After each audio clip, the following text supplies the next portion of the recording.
विद्यार्थीगण कृपया ध्यान देंगे। आज के क्लास में जो होने वाला है वो वन शॉट करवाने वाले हैं, वो भी 12th क्लास के फिजिक्स की फर्स्ट चैप्टर जो विद्युत आवेश तथा क्षेत्र है, यानी इलेक्ट्रिक चार्ज एंड फील्ड, जो हिंदी मीडियम में होगा आज का क्लास। और वो भी पूरे एक चैप्टर का आज कंप्लीट करवाने वाले हैं, यानी विद्युत आवेश तथा क्षेत्र का जितना थ्योरी है सभी थ्योरी पे आज बातें करेंगे, और वो भी सिस्टमैटिक ढंग से बातें करेंगे। आप जो है से एक क्लास में पूरे चैप्टर को देख सकते हैं, यानी पूरे चैप्टर को बहुत ही कम टाइम में कवर कर सकते हैं, और वो भी स्टेप बाय स्टेप। तो चलते हैं आगे की ओर बिना टाइम को बर्बाद किए, सिर्फ और सिर्फ टू दी पॉइंट बातें करेंगे। ओनली जो है टॉपिक पे फोकस करनी है, क्योंकि कम टाइम में इस चैप्टर को कवर करवानी है। तो सबसे पहले स्टेप बाय स्टेप जो टॉपिक स्टार्ट होगी वो सीरियल वे में स्टार्ट कर रहे हैं। और ये जो सिस्टमैटिक टॉपिक चलने वाला है वो कौन से चैप्टर का है? तो विद्युत आवेश तथा क्षेत्र का है। तो सबसे फर्स्ट टॉपिक आया है जो है विद्युत आवेश यानी इलेक्ट्रिक चार्ज। इलेक्ट्रिक चार्ज यानी विद्युत आवेश होता क्या है, सबसे पहले ये समझ लेंगे, और इसकी कौन कौन सी बातें हैं ये भी समझाएंगे। विद्युत आवेश है क्या, पहले ये समझें। कैसे वस्तु आवेशित होती है ना, किस कंडीशन में होती है, सभी की बारी बारी से हम लोग बातें को समझेंगे। तो सबसे पहले बता दूं कि विद्युत आवेश जो है किसी भी पदार्थ की एक आंतरिक गुण है। जिस प्रकार से किसी वस्तु का द्रव्यमान जरूरी है, उसी तरह से वस्तु में आवेश भी जरूरी है। द्रव्यमान एक आंतरिक गुण है, प्राकृतिक गुण है, उसी तरीके से वस्तु में आवेश भी एक प्राकृतिक गुण है, आंतरिक गुण है। ठीक है। तो देखिए होता क्या है, आवेश किसी पदार्थ का वह गुण है जिसके कारण पदार्थ में विद्युत एवं चुंबकीय प्रभाव उत्पन्न एवं महसूस किए जा सकते हैं। या तो बोल सकते हैं वो विद्युतीय प्रभाव और चुंबकीय प्रभाव को उत्पन्न कर सकता है, किसके कारण? विद्युत आवेश के कारण।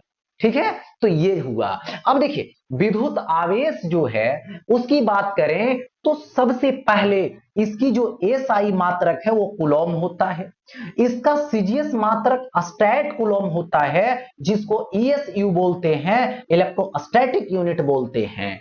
यानी यहां पर बोल सकते हो कि जो 1 कूलॉम हुआ उसकी वैल्यू 1 एम्पियर सेकेंड के बराबर होता है। और यदि ईएसयू बोलिए या तो स्टैट कूलॉम बोलिए, सीजीएस मात्रक बोलिए, या तो इसको सबसे छोटा मात्रक बोला जाता है। याद रहे सबसे छोटा मात्रक कौन है? तो स्टैट कूलॉम है। यानी 1 कूलॉम की वैल्यू 3 इंटू 10⁹ ईएसयू होता है, या तो स्टैट कूलॉम होता है। इसके बाद बढ़ते हैं आगे की ओर, जिसको बोलते हैं निरपेक्ष मात्रक, जिसको बोलते हैं इलेक्ट्रोमैग्नेटिक यूनिट। इसका एक और नाम है जिसको बोलते हैं एबी कूलॉम, यानी एबीसी, एबी कूलॉम, जो एब्सोल्यूट यूनिट है ना, निरपेक्ष मात्रक है, जिसकी वैल्यू देखो है ना, यहां पर 1 एमयू बोलिए या तो 1 एबी कूलॉम बोलिए, जो 10 कूलॉम के बराबर होता है। और इसका सबसे खास बात कि विद्युत आवेश की जो सबसे बड़ी मात्रक है, सबसे जो बड़ा मात्रक है, वो मात्रक यहां पर है क्या चीज? जो कि फैराडे है। जो कितना होता है? तो यहां पे 96,500 कूलॉम होता है। ठीक है, 96,500 कूलॉम। इसकी जो बीमा होती है, ये बीमा यहां पर देखो ए टी होता है, इसकी बीमा ए टी होता है। ठीक है। और खास बात है कि विद्युत आवेश की एक व्यवहारिक मात्रक होता है जिसको बोलते हैं हम लोग एम्पियर आवर, और 1 एम्पियर आवर बराबर होता है 3600 कूलॉम। ये है व्यवहारिक मात्रक, जो कौन है? एम्पियर आवर, जो बैटरी ये सब आता है। देखिए अब आगे की तरफ बढ़ता, देखिए अब बातें आती है कि कोई भी वस्तु की बात करें तो विद्युत आवेश कैसे जानते हैं। तो देखिए किसी भी वस्तु की बात करें तो वो परमाणु से बना हुआ है, और परमाणु में इलेक्ट्रॉन, प्रोटॉन और न्यूट्रॉन होता है। न्यूट्रॉन जो है वो न्यूट्रल होता है, उदासीन होता है। जितना परमाणु में इलेक्ट्रॉन है उतना ही प्रोटॉन है। इलेक्ट्रॉन की जो ऋणात्मक आवेश है उतना प्रोटॉन की धनात्मक आवेश है, इसलिए दोनों मिलकर के शून्य बनाए रखता है। जब जो है से जनरली किसी पदार्थ की बात की जाए तो जितना प्रोटॉन है उतना इलेक्ट्रॉन है, इसलिए वो विद्युतता उदासीन है, क्योंकि जितना प्लस है उतना माइनस है। क्योंकि एक इलेक्ट्रॉन की बात करें तो उसका जो है से आवेश देखो ये होता है 1.6 into 10 to the power minus 19 coulomb, और एक प्रोटॉन की बात करें तो 1.6 into 10 to the power minus 19 coulomb plus में होता है। दोनों आपस में बराबर है, दोनों को जोड़ दोगे तो जीरो होगा। तो जितना जो है से प्रोटॉन है उतना ही इलेक्ट्रॉन है परमाणु, तो क्या होगा, उदासीन हो जाएगा। न्यूट्रॉन बेचारा तो न्यूट्रल है, उदासीन है।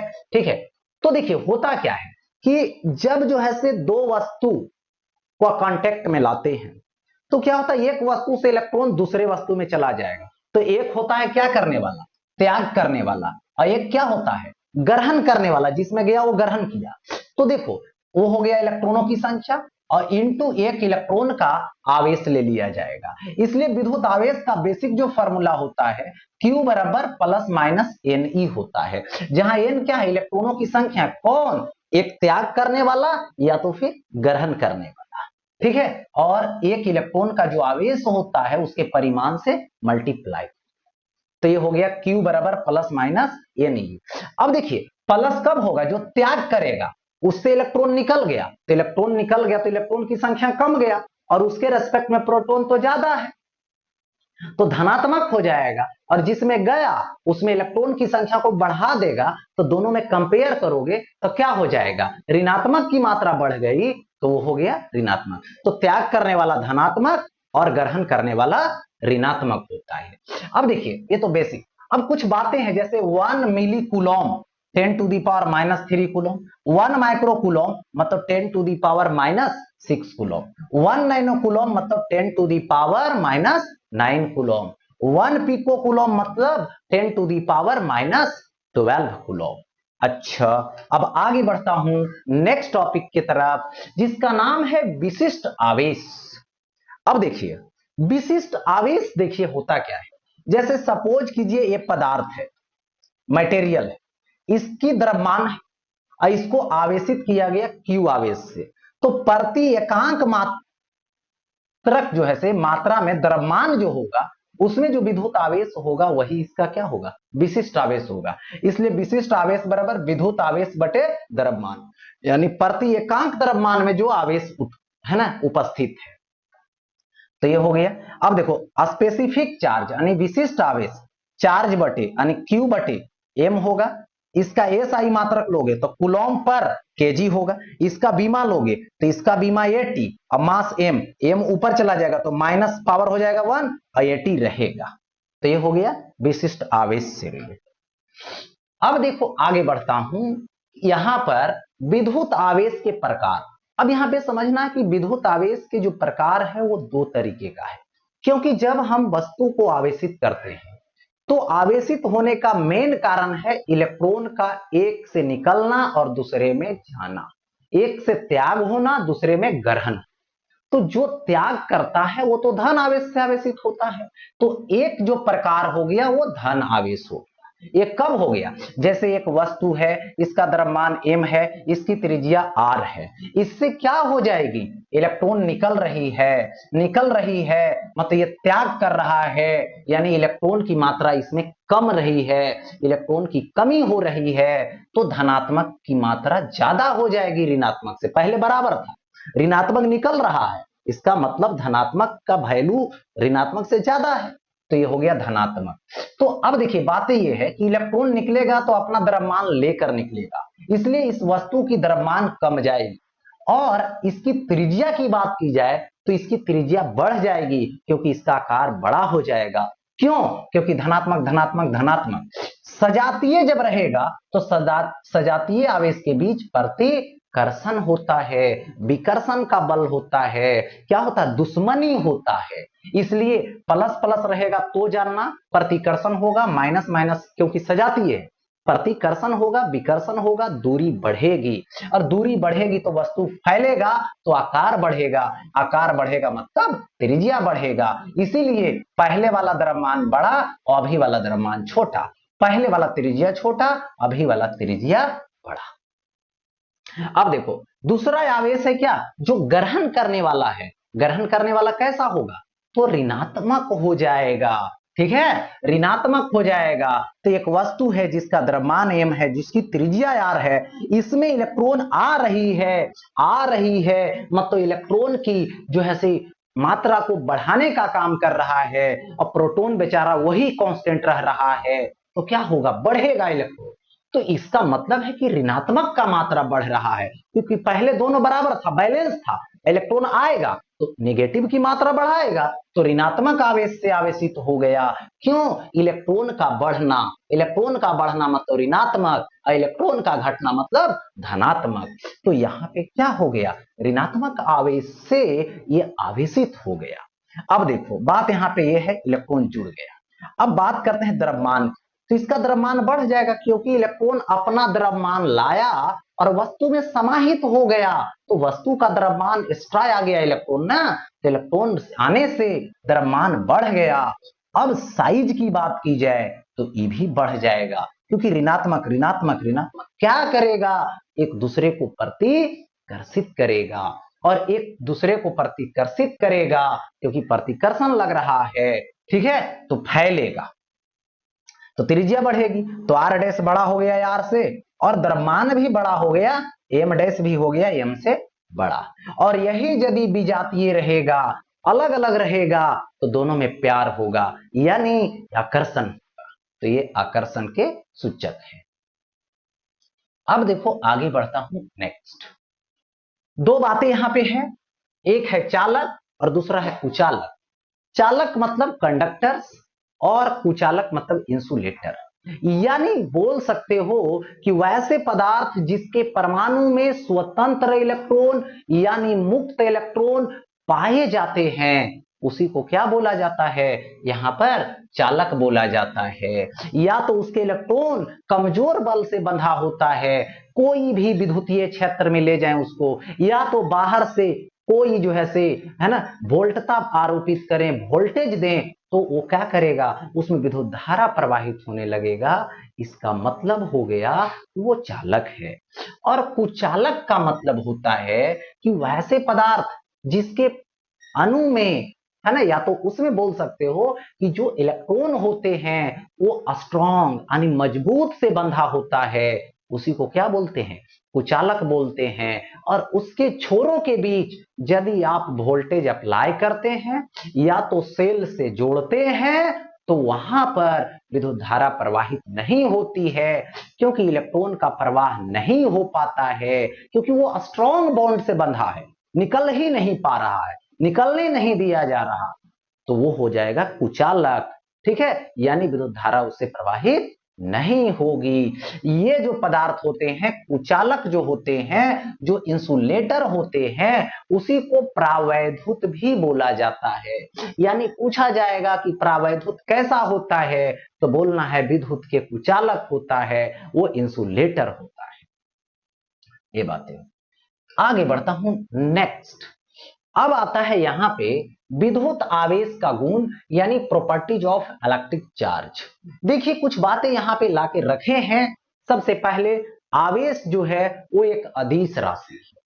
आवेश कैसा है, तो अदिश राशि है, मतलब इसके पास दिशा नहीं है, इसका सिर्फ परिमाण की जरूरत है ना, इसकी दिशा की कोई महत्व नहीं है। अब देखिए आवेश का संरक्षण ये गुण है आवेश का। देखिए किसी भी वस्तु को आप आवेशित कर सकते हैं, लेकिन उसके आवेश को ना तो उत्पन्न कर सकते हैं ना तो नष्ट कर सकते हैं। तो वो आवेशित कैसे हो जाता है, एक वस्तु से दूसरे वस्तु में इलेक्ट्रॉन का स्थानांतरण होता है, ना कि नष्ट होता है, ना तो क्रिएट होता है। यानी बोल सकते हैं कि आवेश को ना तो नष्ट किया जा सकता है ना तो उत्पन्न किया जा सकता है। किसी भी निकाय का मतलब किसी भी सिस्टम का या तो किसी भी वस्तु का कुल विद्युत आवेश नियत रहता है, इसी को आवेश का संरक्षण बोलते हैं, या तो विद्युत आवेश के संरक्षण का सिद्धांत बोलते हैं। अगला है आवेश का क्वांटीकरण। देखिए आवेश का क्वांटीकरण बहुत ही सिंपल है। जैसे आवेश के लिए पढ़े आपने Q बराबर प्लस माइनस Ne, जहां पे इलेक्ट्रॉन क्या है, त्याग किया हुआ इलेक्ट्रॉन की संख्या है या तो ग्रहण की गई इलेक्ट्रॉन की संख्या है। तो ये जो संख्या है वो हमेशा ये क्या होगा, इंटीजर में होगा, यानी पूर्ण संख्या होगा। एक होगा, दो होगा, तीन होगा, यानी चार होगा। ऐसे कोई भी वस्तु इलेक्ट्रॉन को त्याग करेगा तो पूर्ण संख्या में करेगा। तो यहां पर बोल सकते हो ऐसा नहीं कि कोई 3.5 इलेक्ट्रॉन को त्याग किया, नहीं, गलत बात है। मतलब एन का वैल्यू जो है से भिन्नात्मक नहीं होगा, हमेशा पूर्ण संख्या में होगा। इसी को बोला जाता है आवेश का क्वांटीकरण। यानी आवेश का क्वांटीकरण का मतलब हुआ किसी वस्तु का विद्युत आवेश इस इलेक्ट्रॉन के आवेश बोलिए या तो प्रोटॉन के आवेश बोलिए, दोनों तो बराबर है मात्रा में, जिसको हम लोग एलिमेंट्री आवेश बोलते हैं, प्राइमरी आवेश बोलते हैं, प्राइमरी चार्ज बोलते हैं, मूल जो है से यहां पर मूल जो है से क्या बोलते हैं, आवेश बोलते हैं। ठीक है, तो मूल आवेश के पूर्ण गुणज होता है, इसी को आवेश का क्वांटीकरण बोलते हैं। हो गया ऐसा। अब देखो आवेश का जोगात्मक, यानी आवेश जो है से जोगात्मक नियम का पालन करता है। सपोज कीजिए यहां पर बहुत सारे विद्युत आवेश रखा हुआ है, Q1 है, ठीक है, Q2 है, ठीक है, -Q3 है। तो इसका यदि हम कुल आवेश निकालें यहां पर का, तो Q1 plus Q2 plus -Q3, यही क्या है, जोगात्मक नियम का पालन करता है। आवेश या परिवर्तनीय राशि, मतलब ये परिवर्तन नहीं होता है। जैसे मान लो यहां पर 2 कूलॉम का आवेश है और इसको गति करवाने लगे, तो विराम में है तो पर भी वही है, गति करने लगेगा तो पर भी वही है। यह जो है से यह परिवर्तनीय है। अब देखो त्वरित आवेश ऊर्जा उत्सर्जित करती है, यानी यदि कोई विद्युत आवेश की बात करो, ठीक है, तो देखिए बारी बारी से, यदि ये विद्युत आवेश है, ये यदि विराम में है तो अपने चारों तरफ सिर्फ और सिर्फ विद्युत क्षेत्र उत्पन्न करती है। विद्युत क्षेत्र क्या होता है आगे बातें करेंगे। यदि ये गति में आ गया और वो भी गति यदि नियत वेग से कर रहा है तो अपने चारों तरफ विद्युत क्षेत्र और साथ में चुंबकीय क्षेत्र उत्पन्न करेगा। लेकिन वही त्वरित हो गया यानी मंदित हो गया, यानी इसका स्पीड अप हो जाए या तो स्पीड डाउन हो जाए, यानी तेजी से चलने लगे या तो चलते चलते धीरे हो जाए, तो उस स्थिति में अपने चारों तरफ विद्युत क्षेत्र, चुंबकीय क्षेत्र और साथ ही साथ ऊर्जा भी उत्सर्जित करता है, जिसको इलेक्ट्रोमैग्नेटिक वेव यानी विद्युत चुंबकीय तरंग के नाम से भी जानते हैं। इसीलिए बोला जाता है कि जो त्वरित आवेश है वो ऊर्जा उत्सर्जित करते हैं। आगे बढ़ता हूं नेक्स्ट। अब देखिए आवेशन करने की विधि यानी विधियां, 1 नंबर में है आवेशन करने की जो विधि है वो किस लिए अपनाया गया, सोचो। इसमें है कि एक वस्तु से इलेक्ट्रॉन दूसरे वस्तु में जाएगा कैसे। जैसे 2 वस्तु है ये और इस वस्तु को ऐसे सटा देंगे तो ऐसा नहीं कि इलेक्ट्रॉन इस वस्तु से इस वस्तु में चला जाएगा। तो उसके लिए जो है से विधि है। पहली विधि है जिसको बोला जाता है फ्रिक्शन, यानी जिसको बोला जाता है घर्षण। जब 2 वस्तु को आपस में रगड़ते हैं तो एक वस्तु से इलेक्ट्रॉन निकल करके दूसरे वस्तु में जाती है। तो जिस वस्तु से इलेक्ट्रॉन निकल गई वो धनावेश से आवेशित हो गया और जिस वस्तु में इलेक्ट्रॉन चली गई वो ऋण आवेश से आवेशित हो गया। तो ये घर्षण का है। घर्षण इसलिए कि जब घर्षण करते हैं तो उष्मा ऊर्जा उत्पन्न होती है और उष्मा ऊर्जा किसको मिलती है, इलेक्ट्रॉन को मिलती है, और वो इलेक्ट्रॉन गेन करके एक वस्तु से दूसरे वस्तु में जंप कर जाता है, उछलकर चला जाता है, निकलकर चला जाता है, तो आवेशित हो जाता है वस्तु। देखिए कुछ ऐसा ही है। जैसे देखिए कांच की छड़ है, रेशम का कपड़ा है, दोनों को आपस में रगड़ेंगे तो इलेक्ट्रॉन का सिंबल देखिए कांच की छड़ से निकल करके रेशम के कपड़ा में जा रहा है। तो रेशम के कपड़ा में जाएगा तो यहां पर बातें ये होगी कि रेशम का कपड़ा में आया मतलब ये ऋणात्मक आवेश से आवेशित हो गया, नेगेटिव हो गया, इससे निकला तो पॉजिटिव हो गया, इससे निकल के इसमें आया तो ये नेगेटिव हो गया। कौन? ऊनी वस्त्र, रबर हो या अंबर हो या प्लास्टिक हो। जब ऊनी वस्त्र के साथ या तो रबड़ को रगड़िए या तो अंबर को या तो प्लास्टिक को, तो इलेक्ट्रॉन इधर की तरफ आएगा तो ये ऋणात्मक हो गया और ये जो है धनात्मक या पॉजिटिव हो। सूखे बाल और कंघी को भी लगाइएगा और कंघी को कागज के छोटे छोटे टुकड़े के पास लाइएगा तो कंघी जो है छोटे छोटे टुकड़े को आकर्षित करने लगता है। तो वहां पे यदि मैं बात करूं तो वो भी क्या हो जाएगा? आवेशित हुआ है। ठीक है, देखिए तो यहां पर सूखे बाल से इलेक्ट्रॉन निकल के कंघी में आया है तो कंघी निगेटिव हो गया, कंघा निगेटिव हो गया और सूखा बाल धनात्मक आवेश से आवेशित हो गया। यानी सूखे बाल में जब कंघी लगाते हैं तो इलेक्ट्रॉन किससे किस में जाता है? तो सूखे बाल से कंघा में जाता है, कंघा ऋणात्मक आवेश से आवेशित होता है और सूखा बाल धनात्मक आवेश से।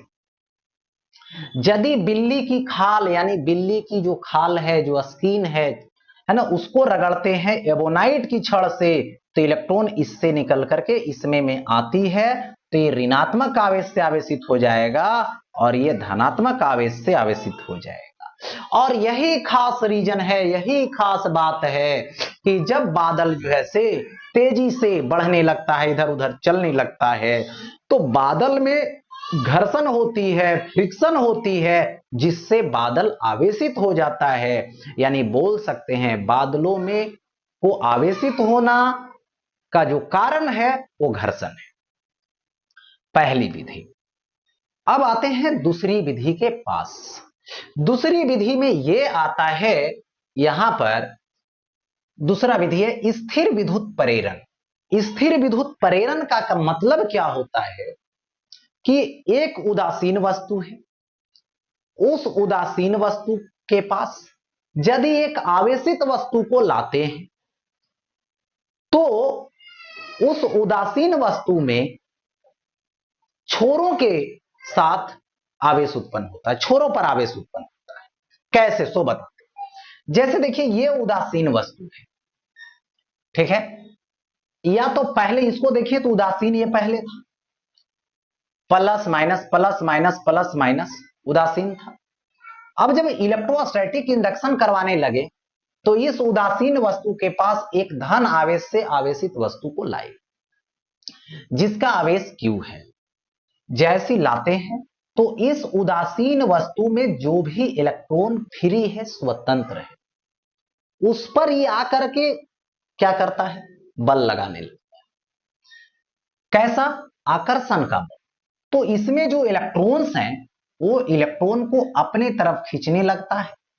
तो इस तरफ इलेक्ट्रॉन आके देखो ऐसे इकट्ठा हो गया इस पार्ट के तरफ, तो इधर हो गया ऋण आवेश और उतना ही धन आवेश इधर हो जाएगा क्योंकि इधर इधर से इलेक्ट्रॉन निकल करके इधर हो गया। यानी एक ही वस्तु का दो पार्ट बन गए, एक पार्ट ऋण आवेश और एक पार्ट धन आवेश, क्योंकि एक पार्ट के तरफ से वस्तु के एक पार्ट के तरफ से इलेक्ट्रॉन निकल करके दूसरे तरफ चला गया क्योंकि वहां पर बगल में आया हुआ है धन आवेश। तो देखिए ये आवेशित हो गया तो इधर के तरफ और इधर के तरफ, यही क्या है? यहां पर इलेक्ट्रोस्टैटिक इंडक्शन है, स्थिर विद्युत प्रेरण इसको बोलते हैं। ठीक है, अब देखिए बात यहां पर यह है कि जो प्रेरित आवेश हुआ Q डैश, उसकी जो परिमाण होती है, देखो Q डैश का परिमाण Q इंटू 1-1/K होता है, जहां पर K को प्रावैद्युत नियतांक बोलते हैं या तो आपेक्षिक विद्युतशीलता भी बोलते हैं, जिसमें K का वैल्यू 1 से बड़ा होगा या तो 1 के बराबर होगा, इनफाइनाइट के बराबर होगा या तो इनफाइनाइट से छोटा होगा।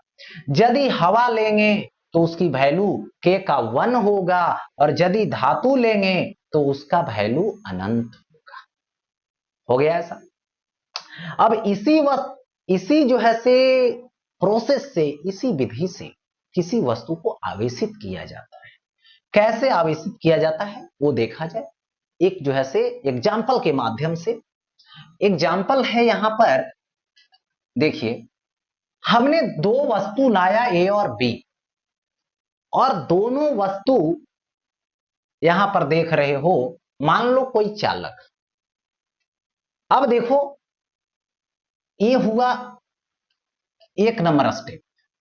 दूसरा नंबर स्टेप में ये क्या किया गया कि दोनों के बगल में थोड़ा दूरी पर एक धन आवेश से आवेशित वस्तु को लाया गया। ये धन आवेशित क्या किया, अपने तरफ इस सिस्टम के इलेक्ट्रॉन को खींचने लगा, आकर्षित करने लगा। क्योंकि धन वाला किसको आकर्षित करेगा, ऋण को आकर्षित करेगा, तो ऋण आवेश को आकर्षित करने लगा। चलिए ठीक है, तो इलेक्ट्रॉन इधर आने लगा, तो इधर हो गया ऋणात्मक और इधर हो गया धनात्मक। क्यों, क्योंकि इलेक्ट्रॉन का जो वैल्यू है इधर बढ़ गया और उधर इलेक्ट्रॉन का वैल्यू कम गया। इलेक्ट्रॉन का बढ़ना ऋणात्मक, इलेक्ट्रॉन का जिधर घटना उधर धनात्मक। अब देखिए इतना हुआ। अब क्या किया गया कि दोनों जो इस सटा हुआ था तभी ने एक वस्तु से दूसरे वस्तु में आया भी इलेक्ट्रॉन, अब दोनों को थोड़ा सा फर्क कर दिया गया, साइड कर दिया गया। तो इधर ऋणात्मक है, इधर धनात्मक है। और जैसे इसको हटाया गया तो इस चालक के सतह पर फैल गया ऋणात्मक और इस चालक के सतह पर फैल गया धनात्मक। पहले ये दोनों आपस में उदासीन था, अभी एक ऋणात्मक हो गया और एक धनात्मक हो गया। यहां पर कोई प्रोसेस नहीं, सिर्फ और सिर्फ इसका कारण रहा स्थिर विद्युत प्रेरण का रहा। तो इस तरीके से तीसरा स्टेप हुआ और ये चौथा स्टेप हुआ। यानी 4 स्टेपों में हमने क्या किया, वस्तु को आवेशित कर दिया, वो भी किसका उपयोग कर, तो स्थिर विद्युत प्रेरण को उपयोग कर। आगे बढ़, तीसरी विधि जो आती है उस विधि का नाम है चालन विधि। ठीक है, उस विधि का नाम क्या है, तो यहां पर चालन विधि है। अब देखो चालन विधि के पास चलते। तो चालन विधि में क्या होता है, सो देखिए स्थिति 1 में है, एक वस्तु है जो आवेशित है, दूसरा वस्तु जो है अनावेशित है। जैसे दोनों को कांटेक्ट में लाते हैं, दो वस्तुओं को संपर्क में लाते हैं, तो इलेक्ट्रॉन जो है एक वस्तु से दूसरे वस्तु में चली जाती है, यानी आवेश का स्थानांतरण हो जाता है। तो इसी को बोला जाता है चालन। तो एक आवेशित वस्तु को दूसरे अनावेशित वस्तु के पास लाएं, तो इसके जो इलेक्ट्रॉन है ये धन आवेश वाला खींचने लगा। अब खींचने लगा तो देखो ये यहां पर आ गया, तो इसमें दो को तो न्यूट्रल बना देगा। और अभी तो ये चारों न्यूट्रल था, हर के पास ऋणात्मक था, तो इसका दो गो न्यूट्रल हो गया और इधर इसका दो गो न्यूट्रल रहेगा। तो ई जो है से आ गया, तो इसका दो गो प्लस और इसका दो गो प्लस, तो दोनों अब आवेशित है। पहले से ही आवेशित था, ये अब आवेशित हो गया संपर्क में लाने से। अब बातें कुछ ऐसी है, चालक को दिया गया आवेश सतह पर आ जाता है। मतलब यदि किसी चालक को आप आवेश देते हैं या तो उसको आवेशित करते हैं, तो विद्युत आवेश उसके सतह पे फैल जाता है। जैसे आपने इसको आवेश दिया तो वो आवेश कहां पे फैल गया, तो वो आवेश इसके सतह पे फैल गया। कहां पर फैल गया, उसके सतह पे फैल गया। इसका मतलब हुआ, देखिए बातें ये है कि जो चालक की सतह होती है और उसको आवेशित आप करते हो, तो जितना ज्यादा सरफेस होगा, जितना बड़ा सा सरफेस होगा, उतना उसको आवेशित किया जाएगा। इसलिए विद्युत आवेश जो होती है चालक के सतह के सीधा समानुपाती होता है। यानी जिस चालक की सतह का क्षेत्रफल ज्यादा होगा उसको ज्यादा आवेश से आवेशित किया जाएगा। अब देखो, कुचालक को दिया गया आवेश उसी स्थान पर रह जाता है। मतलब किसी कुचालक को, किसी इंसुलेटर को यदि आप आवेश जैसे यहां पर दिया, तो इसको छोड़ भी दोगे तो कोई फर्क नहीं पड़ेगा, जहां पे है वहीं पे रह जाएगा, इसमें कोई अंतर दिखने वाला नहीं है। तो यही बोला गया। आगे बढ़ता हूं। अब आता है यहां पे आवेश घनत्व। मतलब आवेश घनत्व का मतलब क्या होता है, जैसे सबसे पहले देखिए रेखीय वस्तु होती है, यानी सतह वाला वस्तु होता है, क्षेत्रफल वाला सिर्फ, टू डायमेंशनल जिसको बोलते हैं, द्विविमीय, जिसके पास लंबाई चौड़ाई सिर्फ हो। अब एक होता है जिसके पास लंबाई चौड़ाई मोटाई दोनों हो, तीनों हो, तो उसको बोला जाता है आयतन वाला वस्तु। तो सबसे पहले देखिए, रेखीय आवेश घनत्व है जिसको लिनियर डेंसिटी ऑफ चार्ज बोलते हैं, जिसको लेमडा से निरूपित करते हैं। एक वस्तु है जिसकी लंबाई एल है, उसको एक समान रूप से क्यू आवेश से आवेशित किया गया, तो इसके प्रति एकांक लंबाई में जो विद्युत आवेश होगी उसी को इसको रेखीय आवेश घनत्व बोलते हैं। यानी रेखीय आवेश घनत्व बराबर विद्युत आवेश बाई लंबाई होता है, यानी lambda is equal to Q by L होता है। इसका एसआई मात्रक की बात करोगे तो एसआई मात्रक विद्युत आवेश का कूलॉम, लंबाई का मीटर, यानी हो जाएगा कूलॉम मीटर। ठीक है, इसकी बीमा की बात करोगे तो आवेश की बीमा होगी 80, नीचे होगा एल, एल ऊपर जाएगा एल पर पावर -a और 80 होगा। आगे देखिए बातें, सतहीय आवेश घनत्व यानी सरफेस डेंसिटी ऑफ चार्ज। सबसे पहले सतहीय जो आवेश घनत्व है, जिसको क्षेत्रफलीय आवेश घनत्व भी बोलते हैं, जिसको यहां पर सिग्मा से निरूपित करते हैं, जिसको स्मॉल सिग्मा सिंबल देते हैं।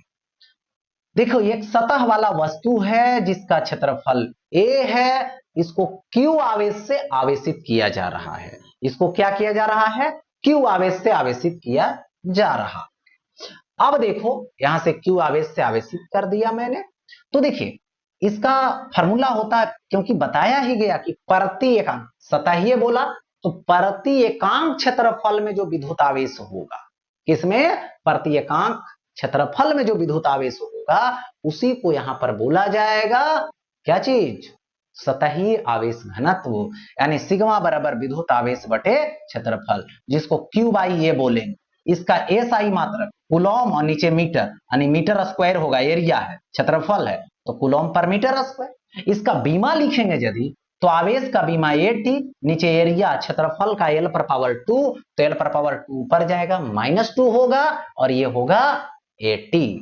चलिए, ये हो गया।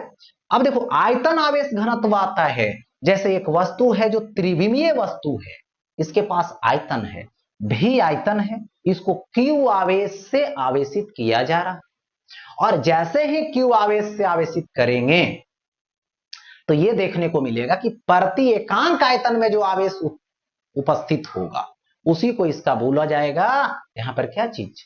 आयतन आवेश घनत्व, यानी इसको रो से निरूपित करते हैं, यानी आयतन आवेश घनत्व रो बराबर विद्युत आवेश बटे आयतन, यानी क्यू बाई भी होगा। इसका एसआई मात्रक लोगे तो कूलॉम और आयतन का मीटर क्यू, यानी कूलॉम पर मीटर क्यू। इसका बीमा लिखोगे तो एल क्यू नीचे तो ऊपर जाएगा, तो एल पर पावर -3 और चार्ज का 80 होगा, तो एल पर पावर -3 और ये क्या हो जाएगा? 80 हो जाएगा, ये हो जाएगा। अब आगे देख, अब आता है इसमें विद्युत बल से संबंधित। विद्युत बल से संबंधित कहने का मतलब हुआ कि मैंने बताया कि आवेशों के बीच आकर्षण अथवा प्रतिकर्षण का बल लगता है, जिसको विद्युत बल बोलते हैं। ठीक है, यानी सजातीय रहेगा, धनात्मक धनात्मक, ऋणात्मक ऋणात्मक, तो प्रतिकर्षण होगा, और यदि विपरीत रहेगा, प्लस माइनस रहेगा, तो आकर्षण होगा। इस बल से संबंधित बल तो लगा, लेकिन कितना लगा इसके लिए कूलॉम जी ने, कूलॉम नाम के सीए कूलॉम या तो कूलॉम्ब नाम के एक साइंटिस्ट थे, जिन्होंने दोनों आवेशों के बीच लगने वाले विद्युत बल से संबंधित फार्मूला डिराइव किए, नियम दिए, उसी के नाम पे पड़ गया कूलॉम का नियम। ठीक है, तो कूलॉम का नियम क्या है? तो देखिए, सबसे पहले तो कूलॉम का नियम जो है दो बिंदु आवेशों के बीच लगेगा। दो बिंदु आवेश जो है Q1 Q2 है, जिसको r दूरी पर रखा गया है, तो उसके बीच लगने वाला जो विद्युत बल होता है, यानी दो आवेशों के बीच लगने वाला विद्युत बल उनके आवेशों के परिमाण के गुणनफल के सीधा समानुपाती होता है, यानी F वैरीज Q1 Q2। ये होगा प्रथम समीकरण। ठीक है, दूसरा उसकी दूरी से संबंधित, ये आवेश से संबंधित बताए उन्होंने, दूसरा बताए दूरी से संबंधित, और दूरी से संबंधित बताए कि दो आवेशों के बीच जो लगने वाला विद्युत बल होता है उनके बीच की दूरी के वर्ग के व्युत्क्रमानुपाती होता है, यानी एफ वैरिज 1/r²। ये हो जाएगा इक्वेशन सेकेंड। अब देखो आगे बढ़ते हैं। देखो दो आवेश है, Q1 है और Q2 है, प्लस प्लस है, तो दोनों को गुना करेंगे तो पॉजिटिव आएगा, पॉजिटिव आएगा मतलब जीरो से बड़ा आएगा। तो सजातीय आवेश को जब गुना करोगे उसके वैल्यू को तो प्लस में आएगा, माइनस माइनस भी रहेगा तो मल्टीपल होगा तो माइनस माइनस प्लस हो जाता है, तो जीरो से बड़ा आएगा। तो समझना कि यदि दो आवेश का गुणनफल धनात्मक आ रहा है मतलब जीरो से बड़ा आ रहा है तो दोनों के बीच प्रतिकर्षण का बल लगेगा। तो यहां पे दोनों के बीच प्रतिकर्षण का बल लग रहा है। ये प्रथम है तो इस पर जो है से प्रथम पर F12 लगेगा मतलब 2 लगाएगा, रिपेल करेगा। और ये जो है दूसरे पर फर्स्ट लगाएगा, प्रथम लगाएगा F12। दोनों की दिशा विपरीत होगी, एक ही लाइन पे होगा, दोनों का परिमाण आपस में बराबर होगा, ये चीज समझना। उसी तरीके से एक प्लस और एक माइनस रहेगा, इसका मतलब दोनों को गुना करोगे आवेश को तो ऋणात्मक आएगा, क्योंकि एक प्लस और एक माइनस को हम लोग गुना करते हैं तो डेफिनेट है ऋणात्मक आएगा। तो जब ऋणात्मक आएगा तो आकर्षण हो रहा, क्योंकि प्लस और माइनस, तो Q1 और Q2 ऋणात्मक मतलब जीरो से कम आ रहा है प्रोडक्ट गुणनफल, तो समझना आकर्षण। अब देखो आकर्षण लग रहा है, जितना एक दूसरे पे लगा रहा है विपरीत दिशा में लगा रहा है, समान परिमाण का है, दोनों का नेचर सेम है, इसलिए इसको आकर्षण और प्रतिकर्षण का भी बल बोलते हैं। और दोनों एक दूसरे पर बराबर परिमाण का बल लगाता है। आवेश एक दूसरे से छोटा बड़ा हो ये मैटर नहीं रखता है, यहाँ पे बस दो आवेश होनी चाहिए, दोनों बराबर परिमाण का हो या तो अलग अलग परिमाण का हो, लेकिन जितना एक दूसरे पर लगाएगा उतना दूसरा पहले पे भी लगाएगा, बड़ा छोटा यहां पर नहीं देखा जाता। चलिए, तो यहां पे जो हमने आवेश से संबंधित और इससे संबंधित बताया, दोनों को मिलाओगे यहां पे तो यहां से आ जाएगा एफ वैरिज मैथमेटिकल Q1 Q2 और बाई r²। अब देखो एफ वैरिज है तो हटाओगे उसको तो एक कांस्टेंट आएगा जो k आएगा, जिसको Q1 Q2 बोलेंगे। ठीक है, यहां पर वैरिज को हटाएं तो k लाए, k हो गया और बाई r² ही होगा Q। देखो तो ये हो गया, यहां पर कूलॉम का जो नियम है उसका फॉर्मूला, दो आवेश के बीच लगने वाला बल। अब यहां पे आते हैं कि जो k है उसको 1/4πε0 भी यहां पर रख सकते हैं। ठीक है, यहां पे रख सकते हैं। ठीक है, जिसकी वैल्यू 9 × 10⁹ न्यूटन मीटर स्क्वायर पर कूलॉम स्क्वायर होता है। यहां पर ε0 जो है जिसको बोला जाता है निर्वात की विद्युतशीलता, जिसका वैल्यू देखो ये होता है 8.85 × 10⁻⁻12 कूलॉम स्क्वायर पर न्यूटन मीटर स्क्वायर। तो ये फॉर्मूला। अब देखो आगे बढ़ता हूं, देखिए ε0 का मात्रक और बीमा लिखना, तो F = K था तो K के जगह पे इसको ले लाएं क्योंकि ε0 चाहिए, Q1 Q2/r²। ε0 को यहां भेज देंगे, फोर्स को यहां ले लाएं। तो सबसे पहले इसका हम मात्रक लिखते हैं। ठीक है, तो ऊपर देखो 1 का नहीं होगा, चार्ज का, Q1 आवेश है कूलॉम होगा, Q2 भी आवेश है कूलॉम होगा। नीचे 4 पाई आया, नहीं होगा क्योंकि संख्या हो जाएगा। F है बल, बल का न्यूटन होगा और इसका मीटर स्क्वायर होगा, यानी इसको बोल सकते हो कूलॉम स्क्वायर पर न्यूटन मीटर स्क्वायर। मतलब इसकी क्या हो गई, तो यहां पर मैंने क्या लिख दिया, इस फार्मूला को उपयोग करके मैंने मात्रक लिख दिया। अब मात्रक हो गया, अब क्या चाहिए, बीमा चाहिए। तो बीमा के लिए देखिए ये हो गया मात्रक से संबंधित बीमा के लिए। आवेश की बीमा Q1 Q2 की बीमा, तो आवेश Q1 तो 80, आवेश Q2 80 बाई 4 पाई की बीमा नहीं होगी, संख्या है।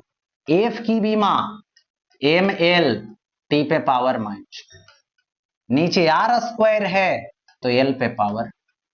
अब देखो इसकी जो बीमा होगी एप्सिलॉन नोट का, मास मास सिंगल ऊपर जाएगा -1, एल एल लो, एल पे पावर 1, एल पे पावर 2, एल पे पावर 3 नीचे है, ऊपर ले जाओगे -3। चलिए टी के पास आइए, ऊपर भी टी टी 2t, नीचे -2, ऊपर जाएगा +2, तो पहले से +2 प्रेजेंट है और फिर पावर 2 जा रहा तो 4, और ए पर पावर 2 आ जाएगा। तो इसकी क्या निकल गई, तो बीमा निकल गई। ओके, अब देखो बात करते हैं जब आवेश, ठीक है, आवेश माध्यम में हो, ठीक है, जब आवेश माध्यम में, तो दो आवेश है Q1 Q2, दूरी R है, इसकी माध्यम की जो आपेक्षिक विद्युतशीलता है वो एप्सिलॉन R है, जिसको परावैद्युत नियतांक भी बोल सकते हैं, उतना ही वैल्यू का होता है। तो यहां पर जो बल लगेगा 1/4 पाई एप्सिलॉन नॉट, एयर में रहता है, हवा में आ तो निर्वात में तो एप्सिलॉन R नहीं गुना होता है, और माध्यम आता है तो यहां पर गुना होता है। ठीक है, तो यहां पे ऐसे लिख सकते हैं 1/एप्सिलॉन R बाहर आ जाएगा, इंटू 1/4 पाई एप्सिलॉन नोट होगा, मैं Q1 लूंगा, Q2 लूंगा, R स्क्वायर लूंगा, तो यहां से F मीडियम होगा, इसकी वैल्यू F एयर वाला हो जाएगा, तो F एयर बाई एप्सिलॉन। तो ये क्या हो गया, माध्यम में जो बल लगेगा वो हवा में लगने वाले बल में आपेक्षिक विद्युतशीलता से भाग दे, वही लगेगा। यानी कहां ज्यादा लगा, तो हवा में ज्यादा लगेगा, माध्यम में लाने से बल कम जाता है, इसलिए हवा में बल ज्यादा लगेगा, निर्वात में बल दो आवेशों के बीच ज्यादा लगेगा, और दोनों के बीच माध्यम डालने से बल की कमी हो जाती है। मतलब देखो F मीडियम जो होगा वो छोटा होगा, किससे, F एयर से, यानी हवा में लगने वाले से। तो कहां बल ज्यादा लगेगा, हवा में। आगे बढ़ता हूं, नेक्स्ट। अब देखिए आता है कूलॉम नियम की सीमाएं। तो सबसे पहले बता दूं कि कूलॉम की जो नियम की सीमाएं हैं, यह केवल बिंदु आवेशों के लिए मान्य है, ठीक है, बिंदु आवेश होनी चाहिए, कणों के बीच की दूरी बहुत अधिक नहीं होनी चाहिए। या तो बोल सकते हैं कि जब दो आवेशों के बीच बल लगाएंगे तो उन दोनों को स्थिर मान करके बनाएं, ठीक है। तो यह है कूलॉम की नियम की सीमाएं। साथ ही साथ जो विद्युत बल लगता है जो Q1 आवेश और Q2 आवेश के बीच, तो प्लस प्लस रहेगा तो रिपेल करेगा, माइनस माइनस भी रहेगा तो रिपेल करेगा, लेकिन वही ज्वाइनिंग लाइन, वही मिलाने वाली रेखा के अनुदिश होगा। इसलिए कूलॉम बल को यहां पर बोला जाता है कि ये जो है केंद्रीय बल भी है और विद्युत बल भी है, और साथ ही साथ जो विद्युत बल होता है वो संरक्षी बल होता है, ठीक है। ये आगे बढ़ता हूं, अब आता है विद्युत बल का अध्यारोपण का सिद्धांत, यानी principle of superposition of electric force, ठीक है। अब देखिए यहां पर दे दिया गया कि एक बिंदु आवेश है जो Q नोट है, उसके बगल में Q1 है, Q2 है, Q3 है, तो Q1 इस पर फोर्स दिया इधर, Q2 इस पर फोर्स दिया इधर, Q3 इसको अपने तरफ खींचा, तो यहां पर जो इस पर लगने वाला बल होगा वो अन्य बलों के, अन्य आवेशों के द्वारा लगने वाला जो बल होगा इस पर, वो क्या होगा, जो परिणामी निकलेगा, जो नेट निकलेगा, वो होगा सदिश जोग के बराबर। किसके बराबर होगा, तो सदिश जोग के बराबर होगा। तो यहां पर इसी को बोला जाता है विद्युत बल का अध्यारोपण का सिद्धांत। यानी आवेशों के किसी निकाय में किसी एक आवेश पर लगने वाला परिणामी बल अन्य आवेशों द्वारा लगने वाले बलों के सदिश योग के बराबर होता है, इसी को बोलते हैं। चलिए आगे बढ़ता हूं नेक्स्ट। अब देखिए विद्युत क्षेत्र जिसको यहां पर बोला जाता है इलेक्ट्रिक फील्ड। देखिए होता क्या है, किसी दिए गए जो आवेश है उसके चारों तरफ का वह वैद्युत क्षेत्र है ना, वह क्षेत्र है, यानी विद्युत क्षेत्र वह क्षेत्र है जिसके अंदर कोई यदि अन्य आवेश को लाते हैं तो वो अन्य आवेश आकर्षण बल अथवा प्रतिकर्षण बल फील करता है, महसूस करता है, अनुभव करता है, वही उसके लिए क्या होता है, विद्युत क्षेत्र होता है। विद्युत क्षेत्र संरक्षी होता है और सदिश राशि होता है। अब देखिए विद्युत क्षेत्र की तीव्रता आती है, यानी विद्युत क्षेत्र की माप जिसको बोलते हैं कि किसी बिंदु पर विद्युत क्षेत्र कैसे मापेंगे।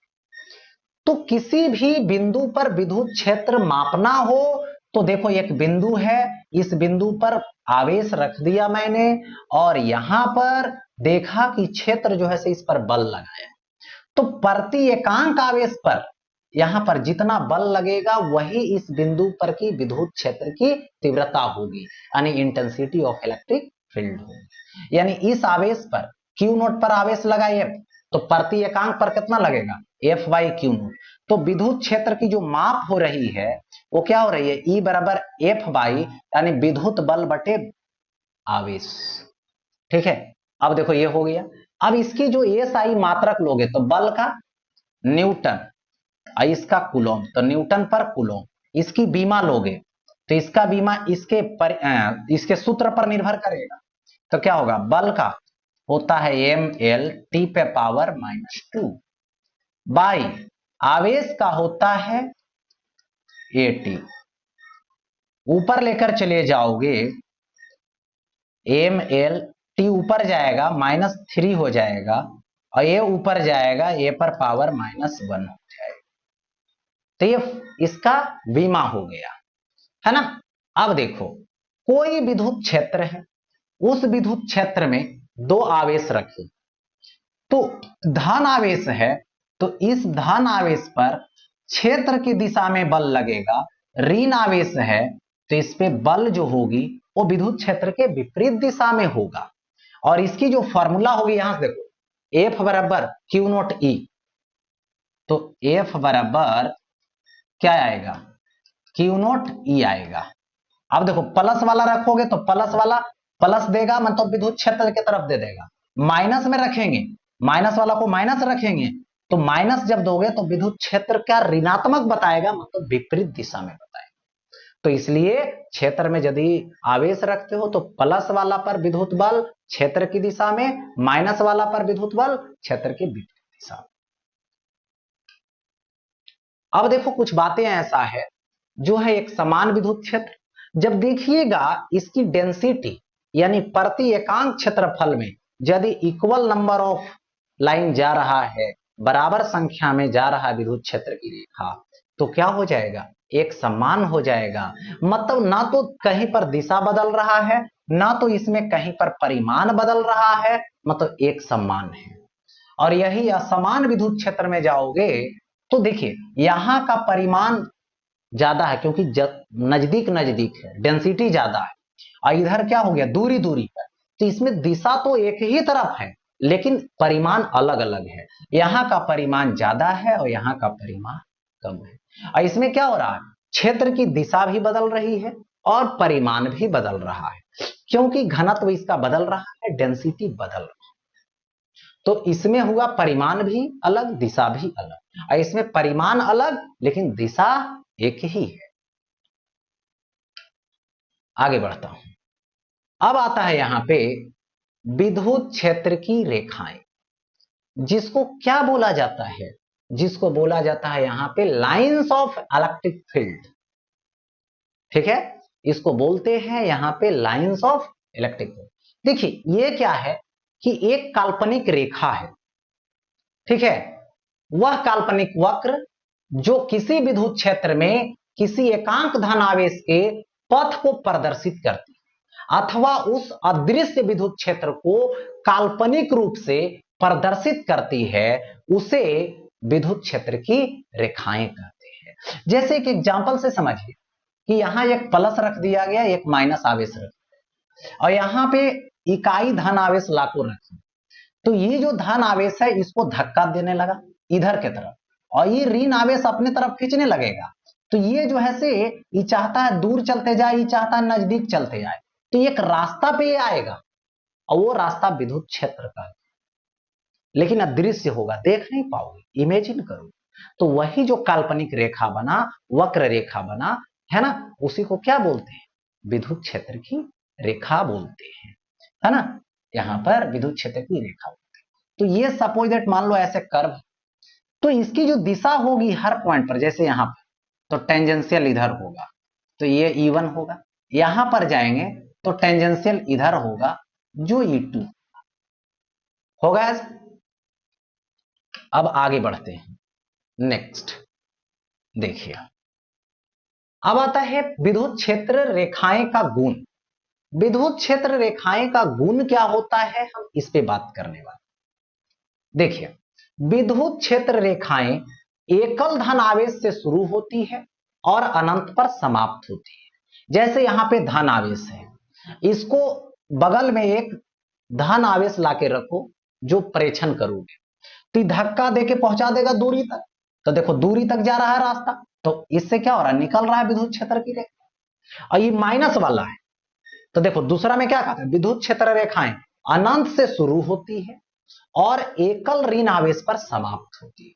माने अकेला ऋण आवेश है और इसके बगल में कहीं भी धन आवेश रखोगे तो उसको खींचेगी, तो लगेगा कि उधर से आ रहा है, तो उधर से रेखा जो खींचेंगे वो कहां से आ रहा है, रेखा खींचे वो अनंत से आ रहा है ना। तो इस तरह से इसमें क्या कर रहा है, इंड हो रहा है।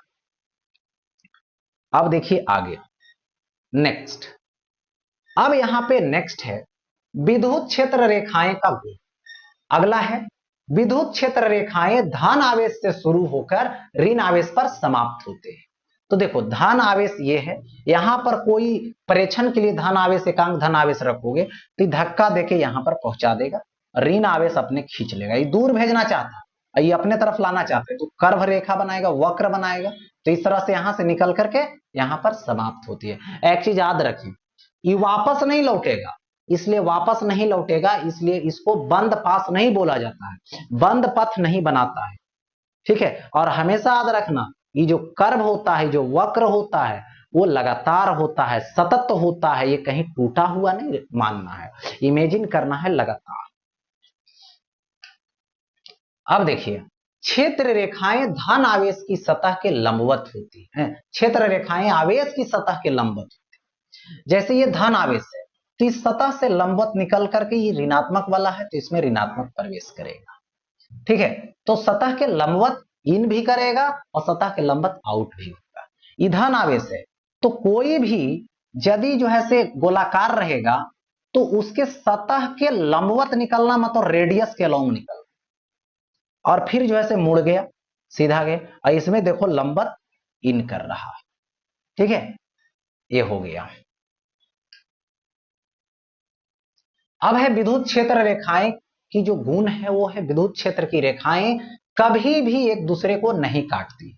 क्यों नहीं काटती है, जरा ये समझाते हैं। जैसे ये प्लस वाला है, ये प्लस वाला है, और यहां पर मैं एक धन आवेश परीक्षण के लिए रखा, तो ये धक्का देना चाहेगा इधर, आई धक्का देना चाहेगा इधर, तो ये जो विद्युत आवेश ऐसा तो नहीं है ना कि इधरों भी जाएगा इधरों भी जाएगा, नहीं जाएगा, वो एक परिणामी की दिशा में चल जाता है, एक ही दिशा में जाता है। यदि कट कर देता मतलब दोनों दिशा में जाता, तो इसलिए क्या होता है, विद्युत क्षेत्र एक दूसरे को कट नहीं करती है, क्योंकि यदि ऐसा होता तो इस बिंदु पर जरा देखा जाए, तो एक ये जो कर्व है उसकी दिशा इधर और इसी पर टेंजेंट इधर, मतलब एक ही जो है से बिंदु पर रखा गया आवेश क्या दो दिशा में जा सकता है, नहीं जा सकता है, ऐसा असंभव है। एक ही बिंदु पर क्षेत्र की दो दिशा नहीं हो सकती है, इसलिए नहीं कट करता है। आवेश का परिमाण और क्षेत्र रेखाओं की संख्या दोनों एक दूसरे के समानुपाती होता है। मतलब क्षेत्र रेखा की संख्या यानी बल रेखा की जो संख्या होता है वो सीधा समानुपाती होता है आवेश के परिमाण के। देखिए ये है प्लस 20 माइक्रोकूलम, ये है माइनस 20 माइक्रोकूलम। जितना इस प्लस से निकल रहा है उतना उस माइनस में क्या कर रहा है, एंट्री कर रहा है। लेकिन इसमें देखिए ये क्या है, प्लस है 20 माइक्रोकूलम और ये है माइनस 30 माइक्रोकूलम, तो इसमें मात्रा ज्यादा है, तो इसमें बल की जो संख्या आ रही है, क्षेत्र की जो संख्या आ रही है वो ज्यादा है और इससे निकलने वाली क्षेत्र की संख्या कम है। तो आवेश के क्या है, परिमाण के सीधा समानुपाती है। आगे बढ़ता हूं। अब देखो किसी बिंदु आवेश के कारण विद्युत क्षेत्र, जैसे एक बिंदु आवेश है और इस बिंदु आवेश से r दूरी पर हम क्या चाहते हैं, विद्युत क्षेत्र निकालना चाहते हैं। तो वहां उस बिंदु पर एक प्रेक्षण के लिए एक बिंदु आवेश लाए हैं जो Q नोट है। तो उस पर प्रति एकांक आवेश पर जो बल लगेगा वही उस बिंदु पर का विद्युत क्षेत्र हो। तो कितना बल लगेगा जरा ये समझ ले पाए। तो सबसे पहले बल देखिए, कूलॉम के नियम से 1/4 पाई एप्सिलॉन नोट, जिसको के भी सिर्फ लिख सकते हैं, तो ये Q naught by are square होगा। ई भी धन है, ई भी धन है, तो उसी दिशा में लगे, इसका मतलब विद्युत क्षेत्र की दिशा उधर ही है। लेकिन यदि ये ऋणात्मक होता तो विद्युत क्षेत्र की दिशा इसके तरफ होती, क्योंकि ये जो है ऋण आवेश होता है तो इस धन आवेश को आकर्षित करता, तो इस धन आवेश पर बल इधर लगता तो विद्युत क्षेत्र की दिशा इधर हो जाती। चलिए तो F निकल गया, तो E बराबर क्या होगा, F बाई क्यू नोट। तो F लाके जब रखोगे तो क्यू नोट कट जाएगा, तो E बराबर यहां लिखोगे 1/4 पाई एप्सिलॉन नोट और ये Q बाई आर स्क्वायर। चलिए हो गया, जिसमें से एक नियत है, ये भी नियतांक है, तो क्या हो जाएगा E वैरीज 1/r स्क्वायर। यदि इसका फिगर खींचोगे तो विद्युत क्षेत्र है और ये R है। अब यहां से मैं खींचूं क्षेत्र से संबंधित ग्राफ तो ऐसे होगा, यह हाइपरबोला हो जाएगा, है ना। E वैरीज 1/r स्क्वायर है, तो यही बिंदु आवेश से फॉर्मूला हो गया। आगे बढ़ता हूं। विद्युत क्षेत्र का अध्यारोपण का सिद्धांत है, मतलब सुपरपोजिशन है।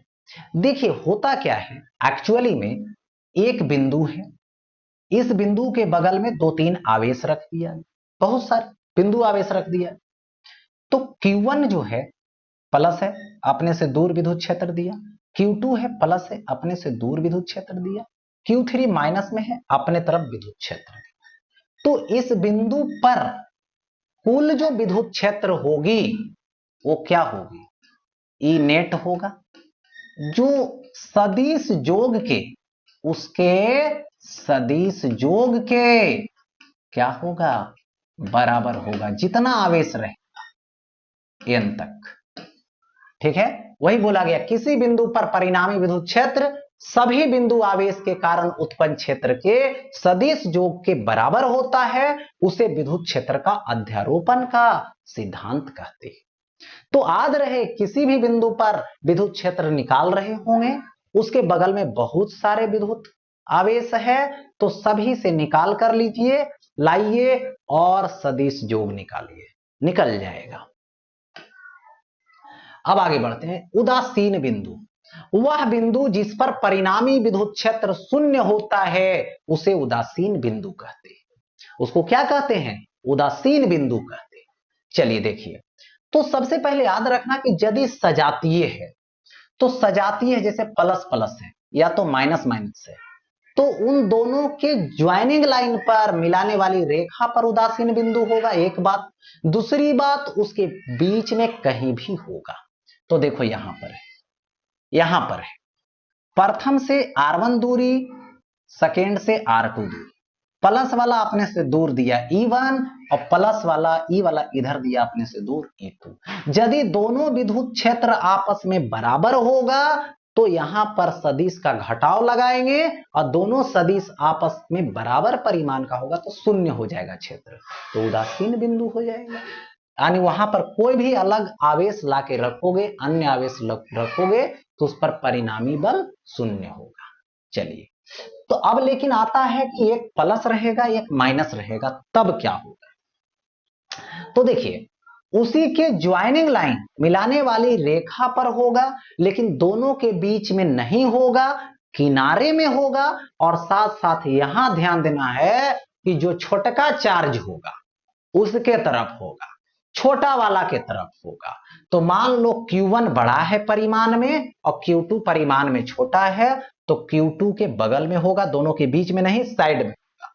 तो Q2 से R2 दूरी पर हुआ और Q1 से R1 दूरी पर हुआ, तो Q1 से Q1 प्लस है तो अपने से दूर दिया, Q2 माइनस में है अपने तरफ दिया। तो यदि Q1 और Q2 सॉरी E1 और E2 आपस में बराबर रहे, बराबर परिमाण का रहे, तो शून्य होगा, क्योंकि विपरीत सदिश हो जाएगा। तो इसके लिए बेस कंसेप्ट है, बेसिक है कि E1 is equal to E2। देखिए, इसके भी लिए निकालूं तो 1/4 पाई एप्सिलॉन नोट, और ये क्या होगा Q1 बाई R1 स्क्वायर। इसके लिए E2 के लिए 1/4 pi epsilon note Q2 by R2 का स्क्वायर। अब यहां पर मैं बात करूं कि ये जो है दोनों आपस में बराबर है, कट जाएगा, ठीक। तो Q2 इधर लाइए, तो Q1 by Q2 is equal to R1 उधर ले जाए तो R1 के स्क्वायर बाई R2 के स्क्वायर, तो क्या आ जाएगा, so R1 by R2 is equal to root चढ़ जाएगा इधर, तो Q1 बाई Q2 दे दिया गया। ये ट्रिक निकल गया, दोनों के लिए R1 R2 का रिलेशन रख देना है ना, ये हो गया। अब आगे बढ़ता हूं नेक्स्ट। देखिए, अब आता है विद्युत द्विध्रुव। विद्युत द्विध्रुव का मतलब होता है एक ऐसा निकाय, ठीक है, आवेशों का एक ऐसा निकाय, ठीक है, जिसका परिमाण आपस में बराबर हो लेकिन विपरीत चिन्ह हो, यानी एक प्लस रहे और एक माइनस रहे। जैसे एक प्लस है और एक माइनस है, जितना प्लस है उतना माइनस है, तो बराबर परिमाण है। और छोटी सी दूरी पर निश्चित दूरी जो है रखकर बनाया गया हो, है ना, तो उसी को बोलते हैं विद्युत द्विध्रुव बोलते हैं। जैसे NaCl, तो सोडियम क्लोराइड है, तो Na प्लस 1 चार्ज और Cl माइनस 1 चार्ज, दोनों काफी नजदीक है, तो एक निकाय है, तो इसी को बोला जाता है द्विध्रुव। MgCl2 ये भी एक प्रकार का क्या है, द्विध्रुव है। तो बस याद रखे, प्लस वाला और माइनस वाला दो आवेश रहेगा, परिमाण आपस में बराबर रहेगा, दोनों को छोटी सी दूरी पर रखेंगे, जो बनेगा वही होगा यहां पर विद्युत द्विध्रुव। अब आता है यहां पे उस विद्युत द्विध्रुव यानी विद्युत द्विध्रुव आघूर्ण, जिसको बोलते हैं इलेक्ट्रिक डाइपोल मोमेंट। देखिए, विद्युत द्विध्रुव है, माइनस है और प्लस से बना है, ठीक है, तो इसकी एक लंबाई होगी फिक्स, इस द्विध्रुव की लंबाई यहां से यहां तक होगा, जिसको d से भी निरूपित कर सकते हैं, लेकिन हम 2d से किए, क्योंकि आगे चल करके जब इसके बीच की दूरी को डिवाइड करते हैं तो d और d में बट जाता है, और d मानेंगे तो d/2 और d/2 में बटेगा, तो कैलकुलेशन में थोड़ा डिफिकल्ट हो, इसलिए 2d मानते हैं, आराम होता है, आसानी होता है, इजी होता है कैलकुलेशन में। तो इसकी लंबाई 2d है। तो इसमें है क्या कि जो विद्युत द्विध्रुव आघूर्ण है, जो P है, वो किसी एक आवेश का परिमाण ले लो और इसके लंबाई से गुना कर दो, यही हो जाएगा यहां पर क्या चीज, विद्युत द्विध्रुव आघूर्ण। यानी P विद्युत द्विध्रुव आघूर्ण है, तो P एक सदिश राशि है, Q इंटू 2d, इसकी जो दिशा होती है वो ऋणात्मक आवेश से धनात्मक आवेश की ओर होती है। इसका SI मात्रक लोगे P का यानी विद्युत द्विध्रुव आघूर्ण का, तो Q का कूलॉम और 2d लंबाई यानी कूलॉम मीटर। इसका यदि बीमा निकालो तो चार्ज की बीमा AT और इसका लंबाई का L यानी LT ये हो जाएगा, तो L ये T हो जाएगा। तो इसी को बोला जाता है, यानी गुणनफल को किसी एक आवेश, द्विध्रुव के किसी एक आवेश और उसकी जो लंबाई होगी उसका गुणनफल निकालेंगे, वही होगा यहां पर विद्युत द्विध्रुव आघूर्ण होगा। आगे बढ़ता हूं नेक्स्ट। अब देखिए विद्युत द्विध्रुव के कारण विद्युत क्षेत्र निकालना है। तो मान लो यहां पर एक विद्युत द्विध्रुव है ए बी, ठीक, ए बी है, माइनस क्यू प्लस क्यू है, जिसमें विद्युत द्विध्रुव आघूर्ण माइनस से प्लस की तरफ होगा। इसकी लंबाई 2d है और इसके केंद्र से r दूरी पर एक बिंदु लिए हैं जो अक्ष बिंदु, अक्ष पर बिंदु है, जिसके लिए स्थिति 1 बोला गया कि P बराबर तो QD हो, Q इंटू 2D होगा, लेकिन अक्ष पर निकालने जा, यानी प्रथम स्थिति है अक्ष पर। तो अक्ष पर एक बिंदु M है, उसकी दूरी केंद्र से ली जाएगी जो R है। तो इस बिंदु के बगल में दो बिंदु आवेश है, एक प्लस क्यू है और एक माइनस क्यू है। प्लस क्यू कौन है? बी वाला, तो अपने से दूर दिया EB। माइनस वाला अपने के तरफ दिया, क्योंकि माइनस है अपने तरफ खींचेगा। तो इस, यदि मैं बात करूं यहां पर कि जो ये प्लस वाला है इससे कितना दूरी पर है ये बिंदु, क्योंकि इससे विद्युत क्षेत्र निकालेंगे तो बिंदु आवेश से कितना दूरी है ये महत्व रखता है। तो कितना दूरी है? तो इस सेंटर से R दूरी है, आई आधा दूरी, डाइपोल 2D है, तो ये दूरी D होगा।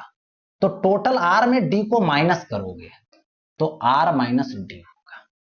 इस माइनस जो होगा Q, उससे कितना दूरी, तो उससे दूरी लोगे तो सेंटर से जो दूरी है वो यहां से R है और ये दूरी D है, तो ये वाला जो दूरी आएगा वो R प्लस D आएगा ना जी, होगा ऐसा।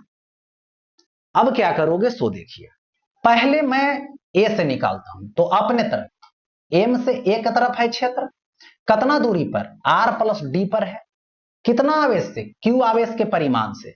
तो EA बराबर 1/4 pi epsilon naught Q by R plus D square. किसका फॉर्मूला से? बिंदु आवेश के कारण विद्युत क्षेत्र 1/4 pi epsilon naught Q by R square होता है ऐसा। चलिए दे दिया मैंने, तो दूरी का स्क्वायर, दिशा किधर है? M से A के तरफ, इधर। B से निकालो, B से दूरी कितना है? R माइनस D है, तो बिंदु आवेश से 1/4 पाई एप्सिलॉन नॉट, बिंदु आवेश का परिमाण बटे दूरी का स्क्वायर, यानी R माइनस D का स्क्वायर।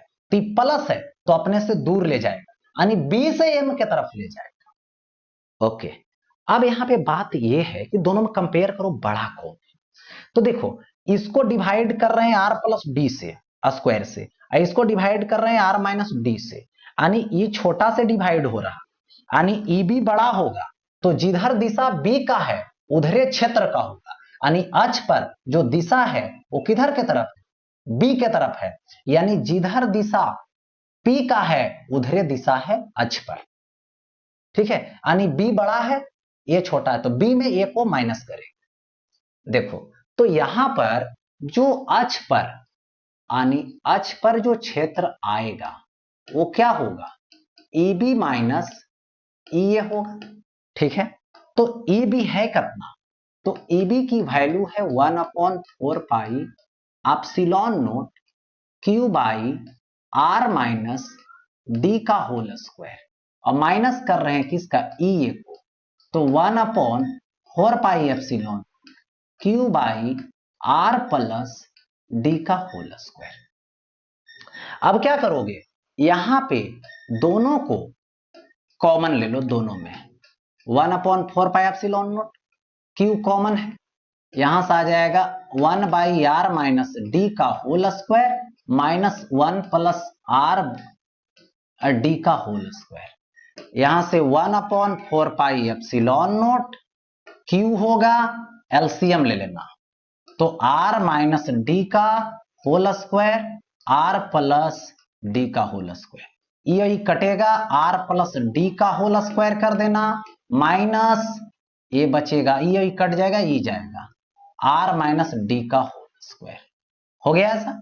अब इसको जब सॉल्व करोगे तो देखियो देखने को मिलेगा 1/4 pi epsilon naught Q into 2D आई इंटू 2R, क्योंकि इसको जब सॉल्व करोगे ना तो 4RD आएगा, आई हो जाएगा, दोनों को एक बार होल स्क्वायर ले लो कॉमन, अलग अलग है जो एक साथ कर लो, तो R minus D into R plus D, तो R square minus D square का होल स्क्वायर हो जाएगा। इसको बेसिकली लिखें तो Q इंटू 2D P होता है, तो EH बराबर क्या लिखोगे 1/4 पाई एप्सिलॉन नॉट लिखोगे, Q इंटू 2D तो P, तो ये हो जाएगा 2PR by are square minus D square का होल स्क्वायर। ठीक है, जिसमें इस अक्ष पर जो दिशा है P के दिशा में, तो इसको सदिश रूप में लिखें तो E अक्ष पर 1/4 पाई एप्सिलॉन नॉट, और ये 2P, P पर एरो दे दो, और बाई क्या आएगा R square minus D square का होल स्क्वायर। यदि डाइपोल छोटा हो तो आर बहुत बड़ा रहेगा उसके रेस्पेक्ट में, तो आर बहुत बड़ा रहेगा तो डी हट जाएगा, तो आर स्क्वायर का होल स्क्वायर, देखो आर स्क्वायर का होल स्क्वायर, डी तो हट जाएगा क्योंकि माइनस करने से कोई फर्क नहीं पड़ेगा, तो आर पर पावर 4, एक आर कट जाएगा, तो यहां से EH is equal to 1/4 pi epsilon naught, ये आएगा 2P बाई आर क्यूब, किधर के तरफ अक्ष पर डाइपोल मोमेंट यानी विद्युत द्विध्रुव आघूर्ण के दिशा में। आगे बढ़ता हूं नेक्स्ट, अब आता है निरक्ष पर। निरक्ष पर मतलब देखो ये माइनस क्यू है, ये प्लस क्यू है, ये जो है से डाइपोल मोमेंट की दिशा तो इधर होगी, होगा ऐसा, सेंटर है उससे आर दूरी पर जाएंगे, जो लंब समद्विभाजक होगा वही निरक्ष होगा, तो डी है डी है। अब देखो इसकी जो दूरी होगा प्लस से, तो R square plus D square, तो जितना दूरी उसका उतना ही दूरी इसका, तो ये प्लस वाला अपने से दूर देगा, तो ये कितना देगा E और B, इसका नाम EB रखो, ठीक है, इसका नाम जो है EB रखते हैं, EB हो गया इसका नाम। और एक चीज और, इसके जो माइनस वाला है वो अपने तरफ देगा उतना ही दूरी इसका भी होगी, तो ये होगा EB, ठीक है। देखो E एंगल थीटा है तो ये अल्टरनेट से थीटा होगा, E होगा कॉरस्पॉन्डिंग संगत कोण से थीटा, ठीक है। EA is equal to EB, दोनों आवेश का परिमाण आपस में बराबर है, प्लस वाला से दिशा निर्धारित हो गया, माइनस वाला से दिशा निर्धारित हो गया, चलिए कोई बात नहीं। तो अब यहां पर क्या करूं EB और EA, तो 1/4 पाई एप्सिलॉन नोट, ये होगा Q बाई डिस्टेंस स्क्वायर, दूरी का स्क्वायर, तो R square plus D square हो जाएगा ऐसा। अब देखो यहां पे बातें ये है कि EB का दो कंपोनेंट होगा, एक ये ऊपर के तरफ होगा EB साइन थीटा, और एक इधर के तरफ होगा तो EB कॉस थीटा। देखिए तो यहां से ए होगा क्योंकि ये वाला है, तो इसका इधर के तरफ होगा जिसके साथ कौन बनाया कॉस ने, तो ये कॉस थीटा, उसका एक नीचे तरफ होगा तो ये क्या होगा ये साइन थीटा, तो EB साइन थीटा और ये साइन थीटा दोनों आपस में बराबर होगा, तो ये दोनों मिलकर के तो शून्य हो जाएगा, शून्य हो गया, चलिए ठीक बात है। तो बचा कौन सिर्फ इधर वाला, तो ई नीरज की बात करो दोनों को जोड़ देंगे तो EA cos theta EB cos theta दोनों तो आपस में बराबर है, तो EA के जगह पे EB रख दो या तो EB के जगह पे EA रख दो, तो 2EA cos थीटा आएगा, तो ये हो जाएगा 2 into EA 1/4 pi epsilon naught Q by are square plus D square into cos theta आएगा, तो बेस और बाई हाइपोटेनस, तो बेस कितना आएगा D और हाइपोटेनस कितना आएगा R square plus D square होगा ऐसा।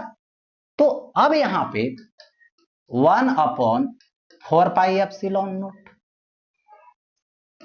क्यू इंटू 2d बाई क्या आएगा, पावर 1 और रूट, रूट में है तो हाफ पावर, तो 1 और हाफ 1.5 होगा, तो R square plus D square का होल टू दी पावर 3/2 दे दो, तो क्या हो जाएगा q इंटू 2d p, तो यहां पे ई नीरज होगा और ई नीरज बराबर 1/4πε0 और p by are square plus D square का होल टू दी पावर 3/2 ये आएगा नीरज पर।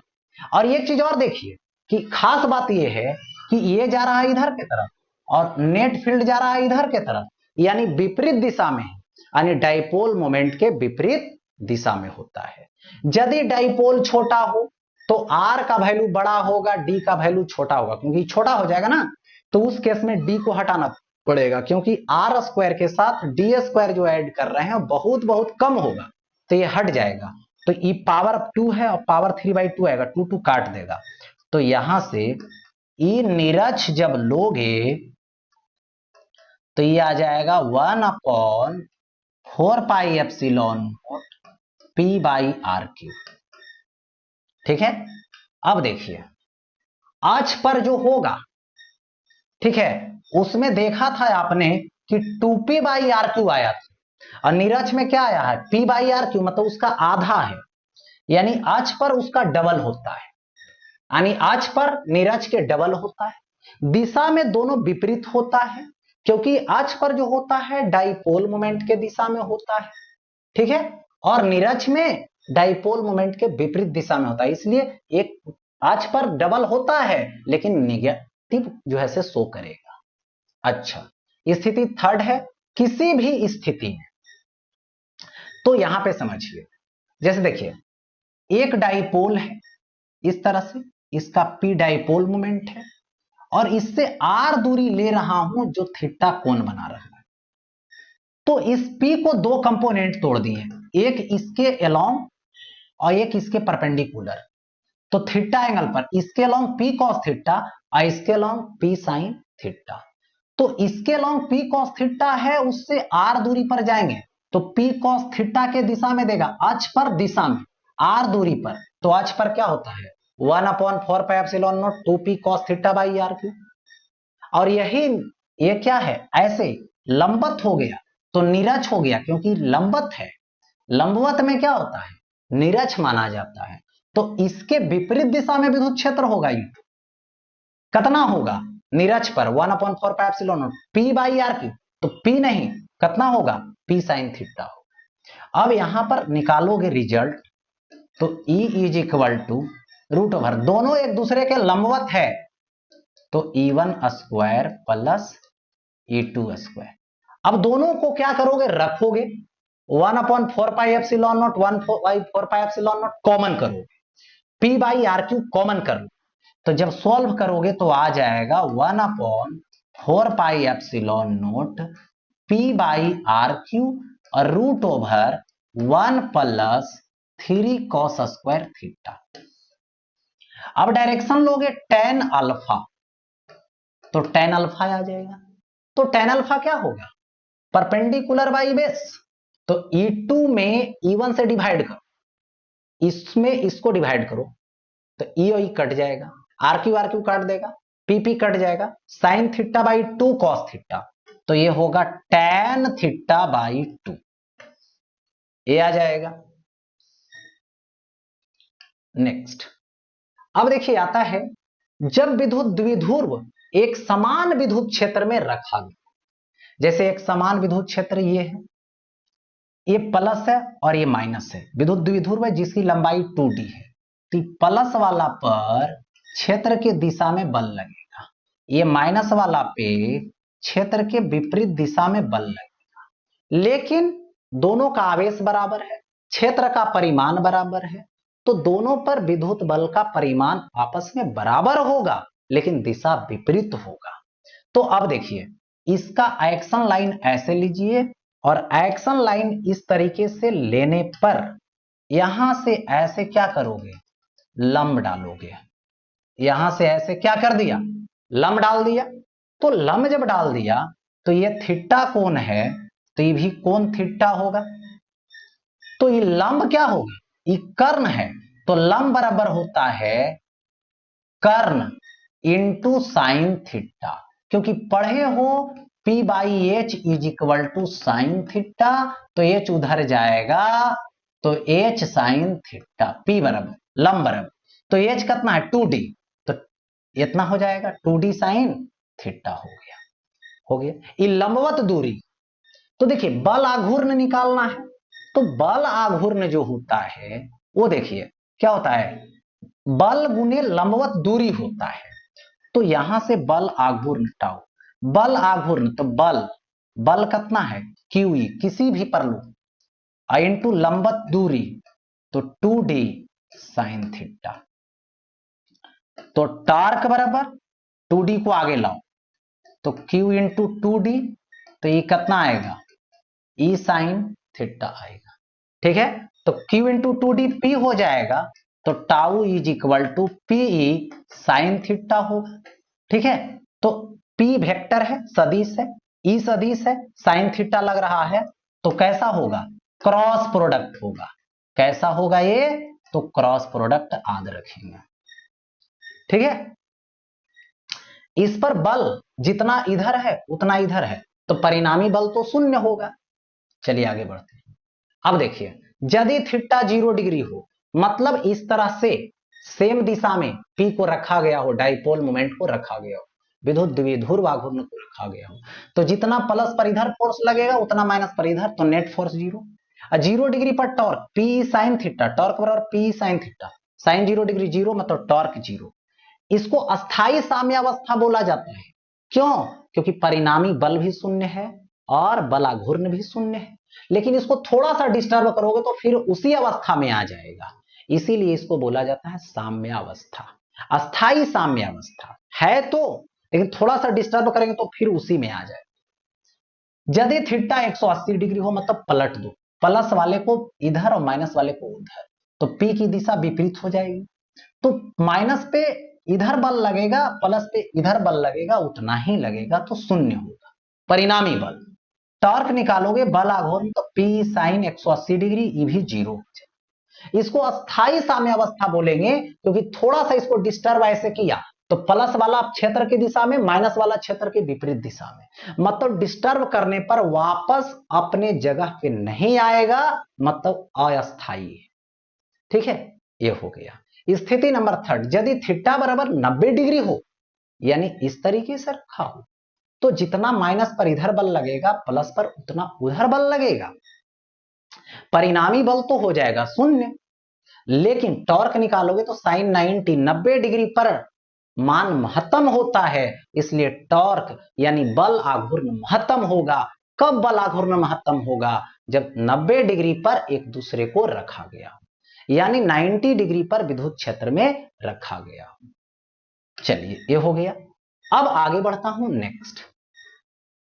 जब विद्युत द्विध्रुव को एक समान विद्युत क्षेत्र में रखा गया हो, एक समान में, तो बल हमेशा शून्य होगा। बल आघूर्ण शून्य हो सकता है, या समान विद्युत क्षेत्र में रखा गया यदि दूसरी बार, तो बल शून्य नहीं होगा, बल आघूर्ण शून्य हो सकता है। आगे बढ़ते हैं नेक्स्ट। अब आता है विद्युत फ्लक्स, जिसको बोलते हैं हम लोग इलेक्ट्रिक फ्लक्स। देखिए एक क्षेत्र दिया गया है, तो किसी विद्युत क्षेत्र में स्थित कोई पृष्ठ है, कोई सतह है, उसके लंबवत गुजरने वाले वैद्युत बल रेखाओं की संख्या को उस पृष्ठ से संबद्ध विद्युत फ्लक्स कहते हैं। यानी किसी दिए गए सतह से गुजरने वाला विद्युत क्षेत्र की रेखाएं की संख्या को विद्युत फ्लक्स बोलते हैं। तो यहां से देखो फाई बराबर E A कॉस थीटा होता है, जिसको फाई बराबर यहां पर E डॉट ए भी बोलते हैं, डॉट प्रोडक्ट बोलते हैं।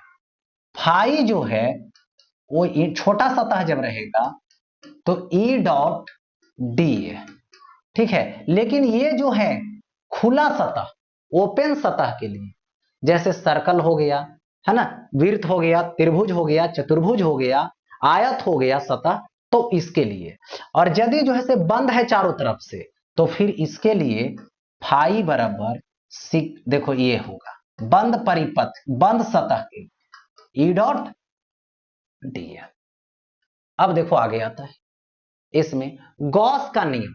गॉस का नियम है कि कोई बंद पृष्ठ है, ठीक है, इस पृष्ठ से गुजरने वाला संपूर्ण विद्युत फ्लक्स, कुल विद्युत फ्लक्स उस बंद पृष्ठ के अंदर उपस्थित कुल आवेश का 1/ε0 गुना होता है, उसे गॉस का प्रमेय बोलते हैं, यानी फाई बराबर क्यू इन बाई एप्सिलॉन। अब देखो आगे यहां पे प्रूफ करनी है। तो सपोज कीजिए एक बंद सतह लिए हैं, बंद सतह जो खींचे हैं वो क्यू आवेश से आर दूरी पर चारों तरफ से स्फीयर घुमा दिए हैं, बंद सतह घुमा दिए हैं आर दूरी पर। तो एक छोटा पार्ट डीए है जिसकी दिशा बाहर की तरफ रेडियस के अनुदिश है, विद्युत क्षेत्र की दिशा में, ठीक है। तो यहां पे क्या होगा, छोटा है, इसको चारों तरफ से बंधा है, बॉन्ड है, तो इंटीग्रेट करूंगा, तो फाई बराबर देखो इंटीग्रेशन हो ई डी ए, सेम दिशा दिखा रहा है 0 डिग्री, तो cos 0 क्या होगा 1 होगा, तो phi is equal to integration, चारों तरफ से बंद है तो ई के जगह पे क्या होगा आर दूरी पर, तो 1/4πε0 क्यू बाई आर स्क्वायर, और ये डी ए होगा। फाई बराबर क्या आएगा 1/4πε0 Q by are square, D A का इंटीग्रेशन हो जाएगा, डीए छोटा पार्ट है, इंटीग्रेट कर दोगे तो फाई बराबर क्या आएगा 1/4πε0 क्यू बाई आर स्क्वायर, छोटा पार्ट का इंटीग्रेशन जो होगा वो क्या होगा 4πr स्क्वायर होगा। तो अब यहां से 4π से 4π कैंसिल, आर स्क्वायर से आर स्क्वायर कैंसिल, तो फाई बराबर क्या आएगा क्यू बाई एप्सिलॉन। यही क्या हो गया प्रूव्ड हो गया, हो गया प्रूव्ड, ओके। अब देखो आगे गॉसीय पृष्ठ के अभिलाक्षणिक गुण तथा गॉस के नियम से संबंधित महत्वपूर्ण। गॉसीय पृष्ठ से गुजरने वाला फ्लक्स इसकी आकृति पर निर्भर नहीं करता है, मतलब देखो ये है क्या चीज, गोलाकार है, स्फीयर है और एक जैसे तैसे है, लेकिन इसके अंदर भी क्यू आवेश है और इसके अंदर भी देखोगे तो क्यू आवेश है। दोनों के लिए फॉर्मूला क्या होगा गॉस नियम से, Q by epsilon not, Q by epsilon, दोनों आपस में बराबर होगा, आकार और आकृति से स्वतंत्र होता है। दूसरी बात, गॉसीय पृष्ठ से गुजरने वाला फ्लक्स केवल पृष्ठ के अंदर कुल आवेश पर निर्भर करता है, दोनों सतह के अंदर आवेश सेम है इसलिए फ्लक्स भी सेम है। गॉसीय पृष्ठ से गुजरने वाला फ्लक्स गॉसीय पृष्ठ के अंदर आवेश की स्थिति पर निर्भर नहीं करता है, जैसे यहां पर नहीं रख करके यहां भी रखेगा तो वही बात होगी, कुल फ्लक्स गुजरेगा, इसलिए स्थिति पर निर्भर नहीं करता है। आगे सुनिए, किसी बंद पृष्ठ में आने वाले फ्लक्स को ऋणात्मक, क्यों ऋणात्मक कहते हैं, जैसे देखो इधर आ रहा, जैसे इधर आ रहा तो इसकी फेस की दिशा तो इधर होगी, ठीक है, तो यहां पे फाई 1 क्या लिखोगे ई ए कॉस 180 डिग्री, क्योंकि विपरीत है, जा रहा है इधर और इसका फेस है इधर, तो ये क्या होगा कॉस 180 माइनस, तो ई ए होगा, और यहां से निकल रहा है तो ही बाहर जाने वाला फ्लक्स को धनात्मक, आने वाला तो ऋणात्मक हो गया, जा रहा है तो इसकी फेस की दिशा इधर ही होगी, फेस ऐसे और फील्ड उधरे जा रहा है, तो क्या हो जाएगा phi 2 is equal to E A cos 0 degree, cos 0 1, तो प्लस क्या आएगा ई ए, तो ये धनात्मक होगा। अब दोनों को जोड़ दो तो माइनस और प्लस दोनों को जोड़ोगे तो फ्लक्स शून्य होगा, यानी कहने का मतलब हुआ यदि एक बंद वस्तु है और विद्युत क्षेत्र में रखे हैं तो इससे संबंध कुल फ्लक्स शून्य होगा। चलिए आगे बढ़ते हैं। नेक्स्ट, अब देखो विद्युत फलक शून्य होगा यदि बिंदु आवेश बंद सतह के बाहर रखा हो। बाहर रखे हैं, ये बंद सतह है, तो जितना इधर से इन करेगा उतना इधर से आउट करेगा, तो जितना आएगा उतना चला जाएगा। यदि बंद सतह में एक द्विध्रुव या बहुत सारे द्विध्रुव परिबद्ध, जैसे एक बंद सतह है तो प्लस जितना है उतना ही माइनस है, तो एक द्विध्रुव का कुल आवेश शून्य होता है, तो इसके अंदर कुल आवेश शून्य हो गया। तो जितना भी द्विध्रुव रखोगे तो शून्य शून्य शून्य, तो विद्युत आवेश क्या हो जाएगा, अंदर में शून्य, तो निकलने वाला फलक शून्य, क्योंकि आवेश जब अंदर में रहेगा तभी होगा।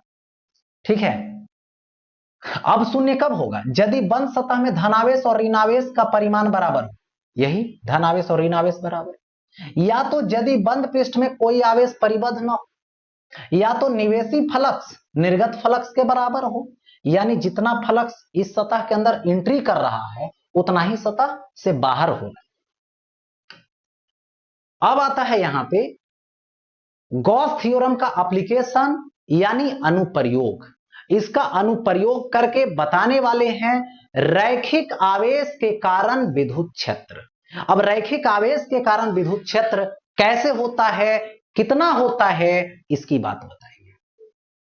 रैखिका देखो, एक रेखीय आवेश है अनंत लंबाई का, है ना, अनंत लंबाई का तार है, इसको आवेशित किया गया जिसके प्रति एकांक लंबाई में विद्युत आवेश लैम्डा है, जिसको रेखीय आवेश घनत्व बोलते हैं।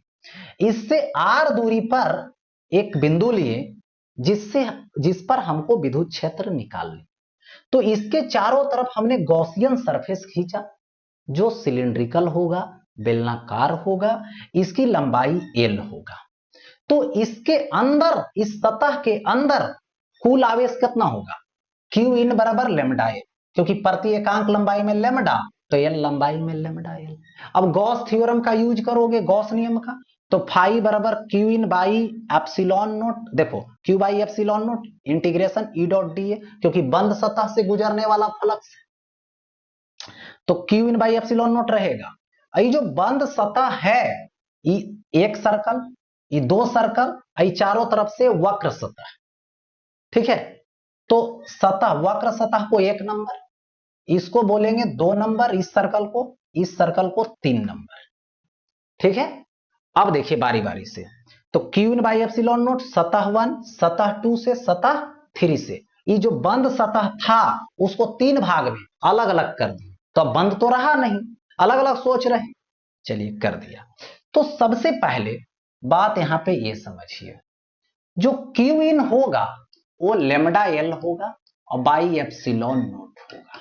अब देखो पहले वाले जो वक्र सतह है उससे हमेशा बाहर निकल रहा है, इधर सोचिए चाहे इधर सोचिए, सतह के दिशा में निकल रहा है, तो ये क्या हो जाएगा, यहां पर हो जाएगा इंटीग्रेशन सतह 1 के लिए, तो ये हो जाएगा ई, यहां पर क्या है, ई है, चलो ठीक, और ये क्या हो जाएगा D A cos 0 degree plus second के लिए ई D A cos 90 degree plus third के लिए ई डी ए कॉस 90 डिग्री।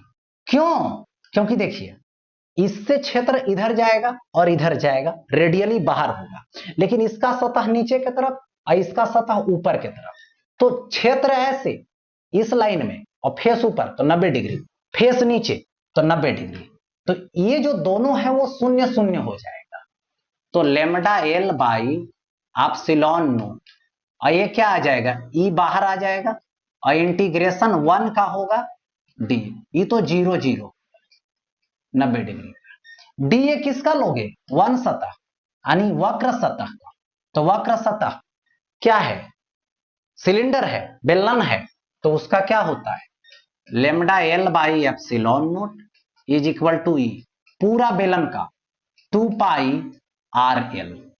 तो यहां से अब क्या करोगे, इस एल से इस एल को काट देना, so E is equal to 1 by 2 pi epsilon note, और ये लैम्डा और बाई आर रहेगा। ठीक है, यानी कहने का मतलब होगा कि जो ई होगा 1/r, इस पर ई ले लेना और इस पर आर ले लेना, तो क्या हो जाएगा, इन्वर्सली प्रोपोर्शनल हो जाएगा। हो गया ऐसा। नेक्स्ट, अब देखो यहां पर है एक समान आवेशित अनंत समतल चादर के कारण विद्युत क्षेत्र। देखो समतल चादर है जिसके प्रति एकांक क्षेत्रफल में आवेश सिग्मा है, ठीक है। तो यहां से मैं बात करूं एरिया कितना कवर कर रहा, चारों तरफ से क्या भर दिया, घेरा लगा दिया। तो ऐसे घेरा लगाया तो इधर सिलेंडर बनाया, तो इधर खाली रहा तो इधर भी बना दिया सिलेंडर। तो इसके अंदर जो क्यू इन होगा वो क्या होगा, सिग्मा ए होगा, ठीक है। अब देखो यहां पर एक बिंदु लिया, क्षेत्र की दिशा इधर है, उसके सतह की दिशा उधर, एक वक्र सतह ऊपर या तो नीचे, ठीक है। यहां पर दूसरा सतह लिया इधर, तो एक सतह, दो सतह, एक वक्र सतह जो तीसरा सतह। देखो गॉस के नियम से फाई बराबर Q in by epsilon note, integration लगाओ ई डॉट डी होगा। तो Q in by epsilon note, इसको तीन पार्ट में बांट दो, तीन सतह है, पहला सतह, दूसरा सतह, तीसरा सतह, प्रथम द्वितीय तृतीय। प्रथम की बात करें तो प्रथम सतह का क्षेत्रफल ए है लेकिन दिशा क्षेत्र की दिशा में है। दूसरे सतह का क्षेत्रफल ए है, सर्कल है, वृत्त उसका भी इधर है क्षेत्र की दिशा में, क्योंकि धन वाला धनावेश देगा दूर तो उधर की तरफ। लेकिन तीसरा सतह रेडियली बाहर, रेडियली बाहर, क्षेत्र ऐसे है और दिशा इधर है, तो तीसरा के हो गया लंबवत।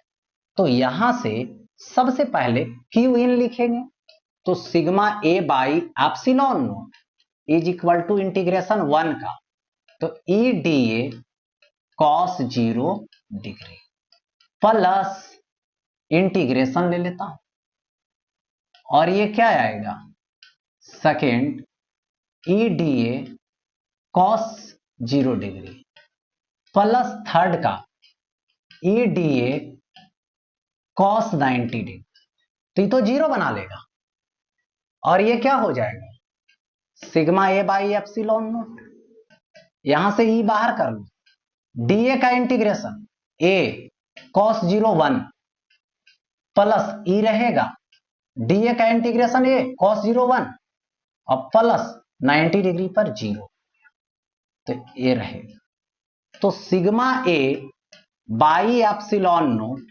ये क्या होगा 2e ए से ये तो कटेगा, हो गया।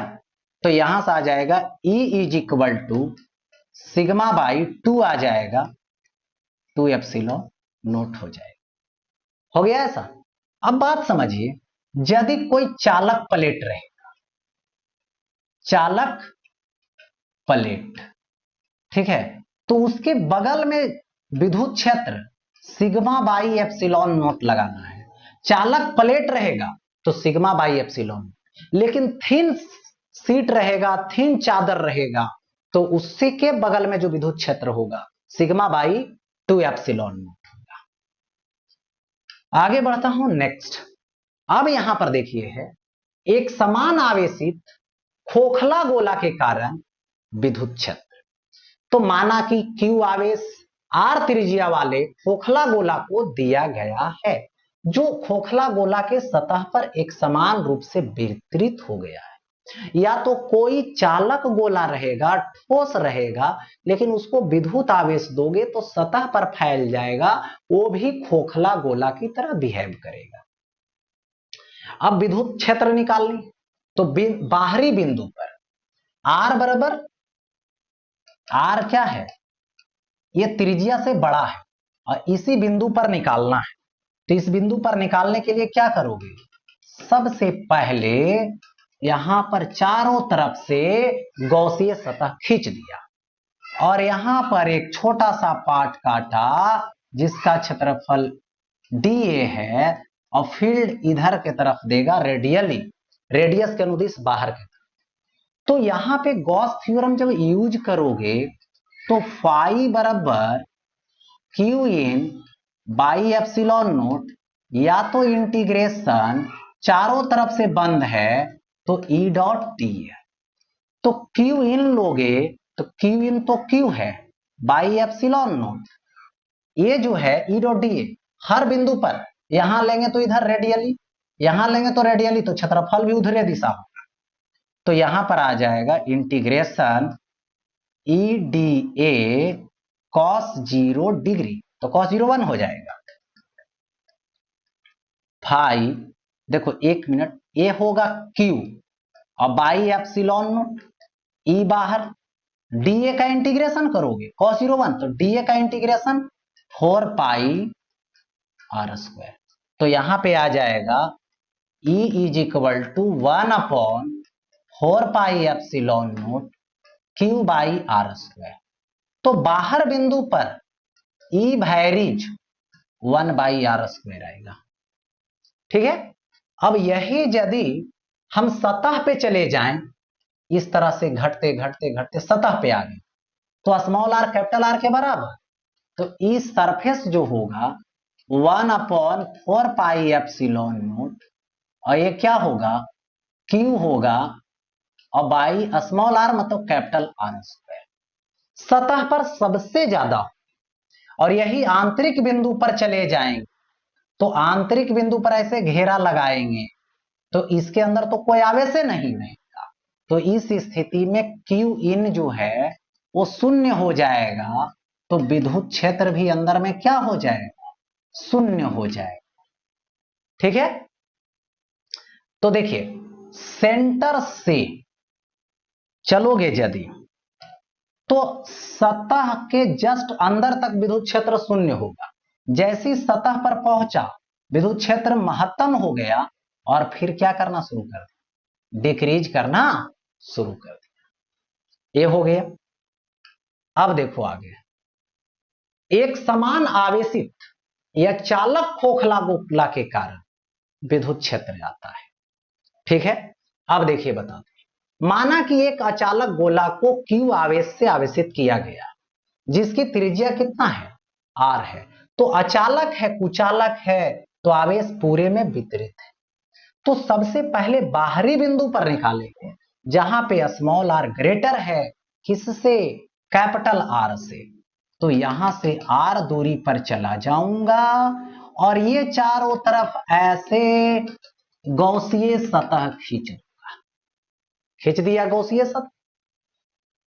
अब यहां पर विद्युत क्षेत्र बाहर के तरफ दिखाएगा, यहां पर एक छोटा सा पार्ट काटेंगे जो डीए होगा, डीए होगा, और इसकी जो दिशा होगी वो एन कैप उधर ही बतला, तो गॉस के नियम को उपयोग में लाएंगे, तो फाई बराबर Q in by epsilon note, यानी इंटीग्रेशन आएगा ई डॉट डी ए, यही तो आएगा। अब यहां से देखो क्यू इन मतलब क्यू और बाई एप्सिलॉन नोट, इंटीग्रेशन तो ये होगा ई डी ए, सेम दिशा है कॉस 0 डिग्री दे दूंगा, तो क्यू बाई एप्सिलॉन नोट होगा, ई बाहर होगा, इंटू डीए का इंटीग्रेशन कॉस 0 1, तो ये हो जाएगा 4 pi R square. So E is equal to, कहां एक्सटर्नल है तो इधर आ जाएगा, तो 1 upon 4 pi epsilon note Q by are square, बाहरी बिंदु पर, जिसको लिख सकते हो E varies 1 by are square. इससे देखने को मिला कि जो हॉलो स्फीयर के कारण बाहरी बिंदु पर आ रहा था वही फिर ला रहे हैं, उसमें कोई चेंजिंग नहीं कर, वही आया। उसी तरह से घटते घटते सरफेस पर आ जाएंगे तो जितना स्मॉल आर होगा कैपिटल आर के बराबर हो जाएगा, तो सतह पर आ जाओगे तो E S 1 upon 4 pi epsilon note जो क्यू बाई आर स्क्वायर, यानी सतह तक और सतह से बाहर जो हॉलो स्फीयर के लिए बात होता है वही सॉलिड स्फीयर के लिए भी बात होता है, उसमें कोई चेंजिंग कोई बदलाव नहीं आता। ये हो गया। अच्छा अब आता है आंतरिक बिंदु पर, यानी स्मॉल आंतरिक बिंदु यहां पर लेंगे, स्मॉल आर जो ऐसे घुमा देंगे गॉसीय सतह, जहां पर विद्युत क्षेत्र ई बाहर की तरफ, छोटा क्षेत्र है, सतह है डीए, इसके अंदर विद्युत आवेश निकालना पड़ेगा। तो पूरा स्फीयर जिसका आयतन कितना होगा 4 पाई आर क्यू, जिसमें विद्युत आवेश कितना होगा क्यू, तो प्रति एकांक में कितना होगा क्यू बटे ये टोटल जो आयतन है उससे भाग दे दिए, तो 1 में कितना आया, इतना आ गया। तो हमको बस इतना में चाहिए, तो इतना से क्या कर दिए, गुना कर दिए। और ई वाला जो है 4 पाई, एक सेकंड देखो यहां पे 4/3 होगा, क्योंकि इतना आयतन लेंगे ना, तो 4/3 पाई, तो ये जो कटेगा 4/3 पाई, 4/3 पाई कट जाएगा, तो आएगा Q by R Q into small R Q. तो ये क्या बच गया, क्यू इन निकल गया, यहां से क्यू इन निकल गया। अब हमको यहां से गॉस के नियम से अनुसार से चलें तो क्या होगा, फाई बराबर Q in by epsilon note integration E dot D A का। तो सबसे पहले बात करें फाई का, तो बेसिक कंसेप्ट, तो क्यू इन बाई एप्सिलॉन, तो यहां से आएगा क्यू आर क्यू आएगा बाई एप्सिलॉन नोट, और ये कैपिटल आर क्यू आएगा, इंटीग्रेशन में लगा दूंगा E D A cos 0 degree. देखो तो यहां से आएगा Q R Q by epsilon naught R Q, ई बाहर कर लो इंटू डी ए, तो 4 पाई आर स्क्वायर कॉस 0 1 हो गया ऐसा। अब देखो यहां से कट कर दीजिए, ये क्यूब से ये आर स्क्वायर कट जाएगा, एक आर बचेगा, यहां नीचे आ जाएगा, तो E in is equal to 1/4 pi epsilon note Q by R Q into small R, हो गया ऐसा।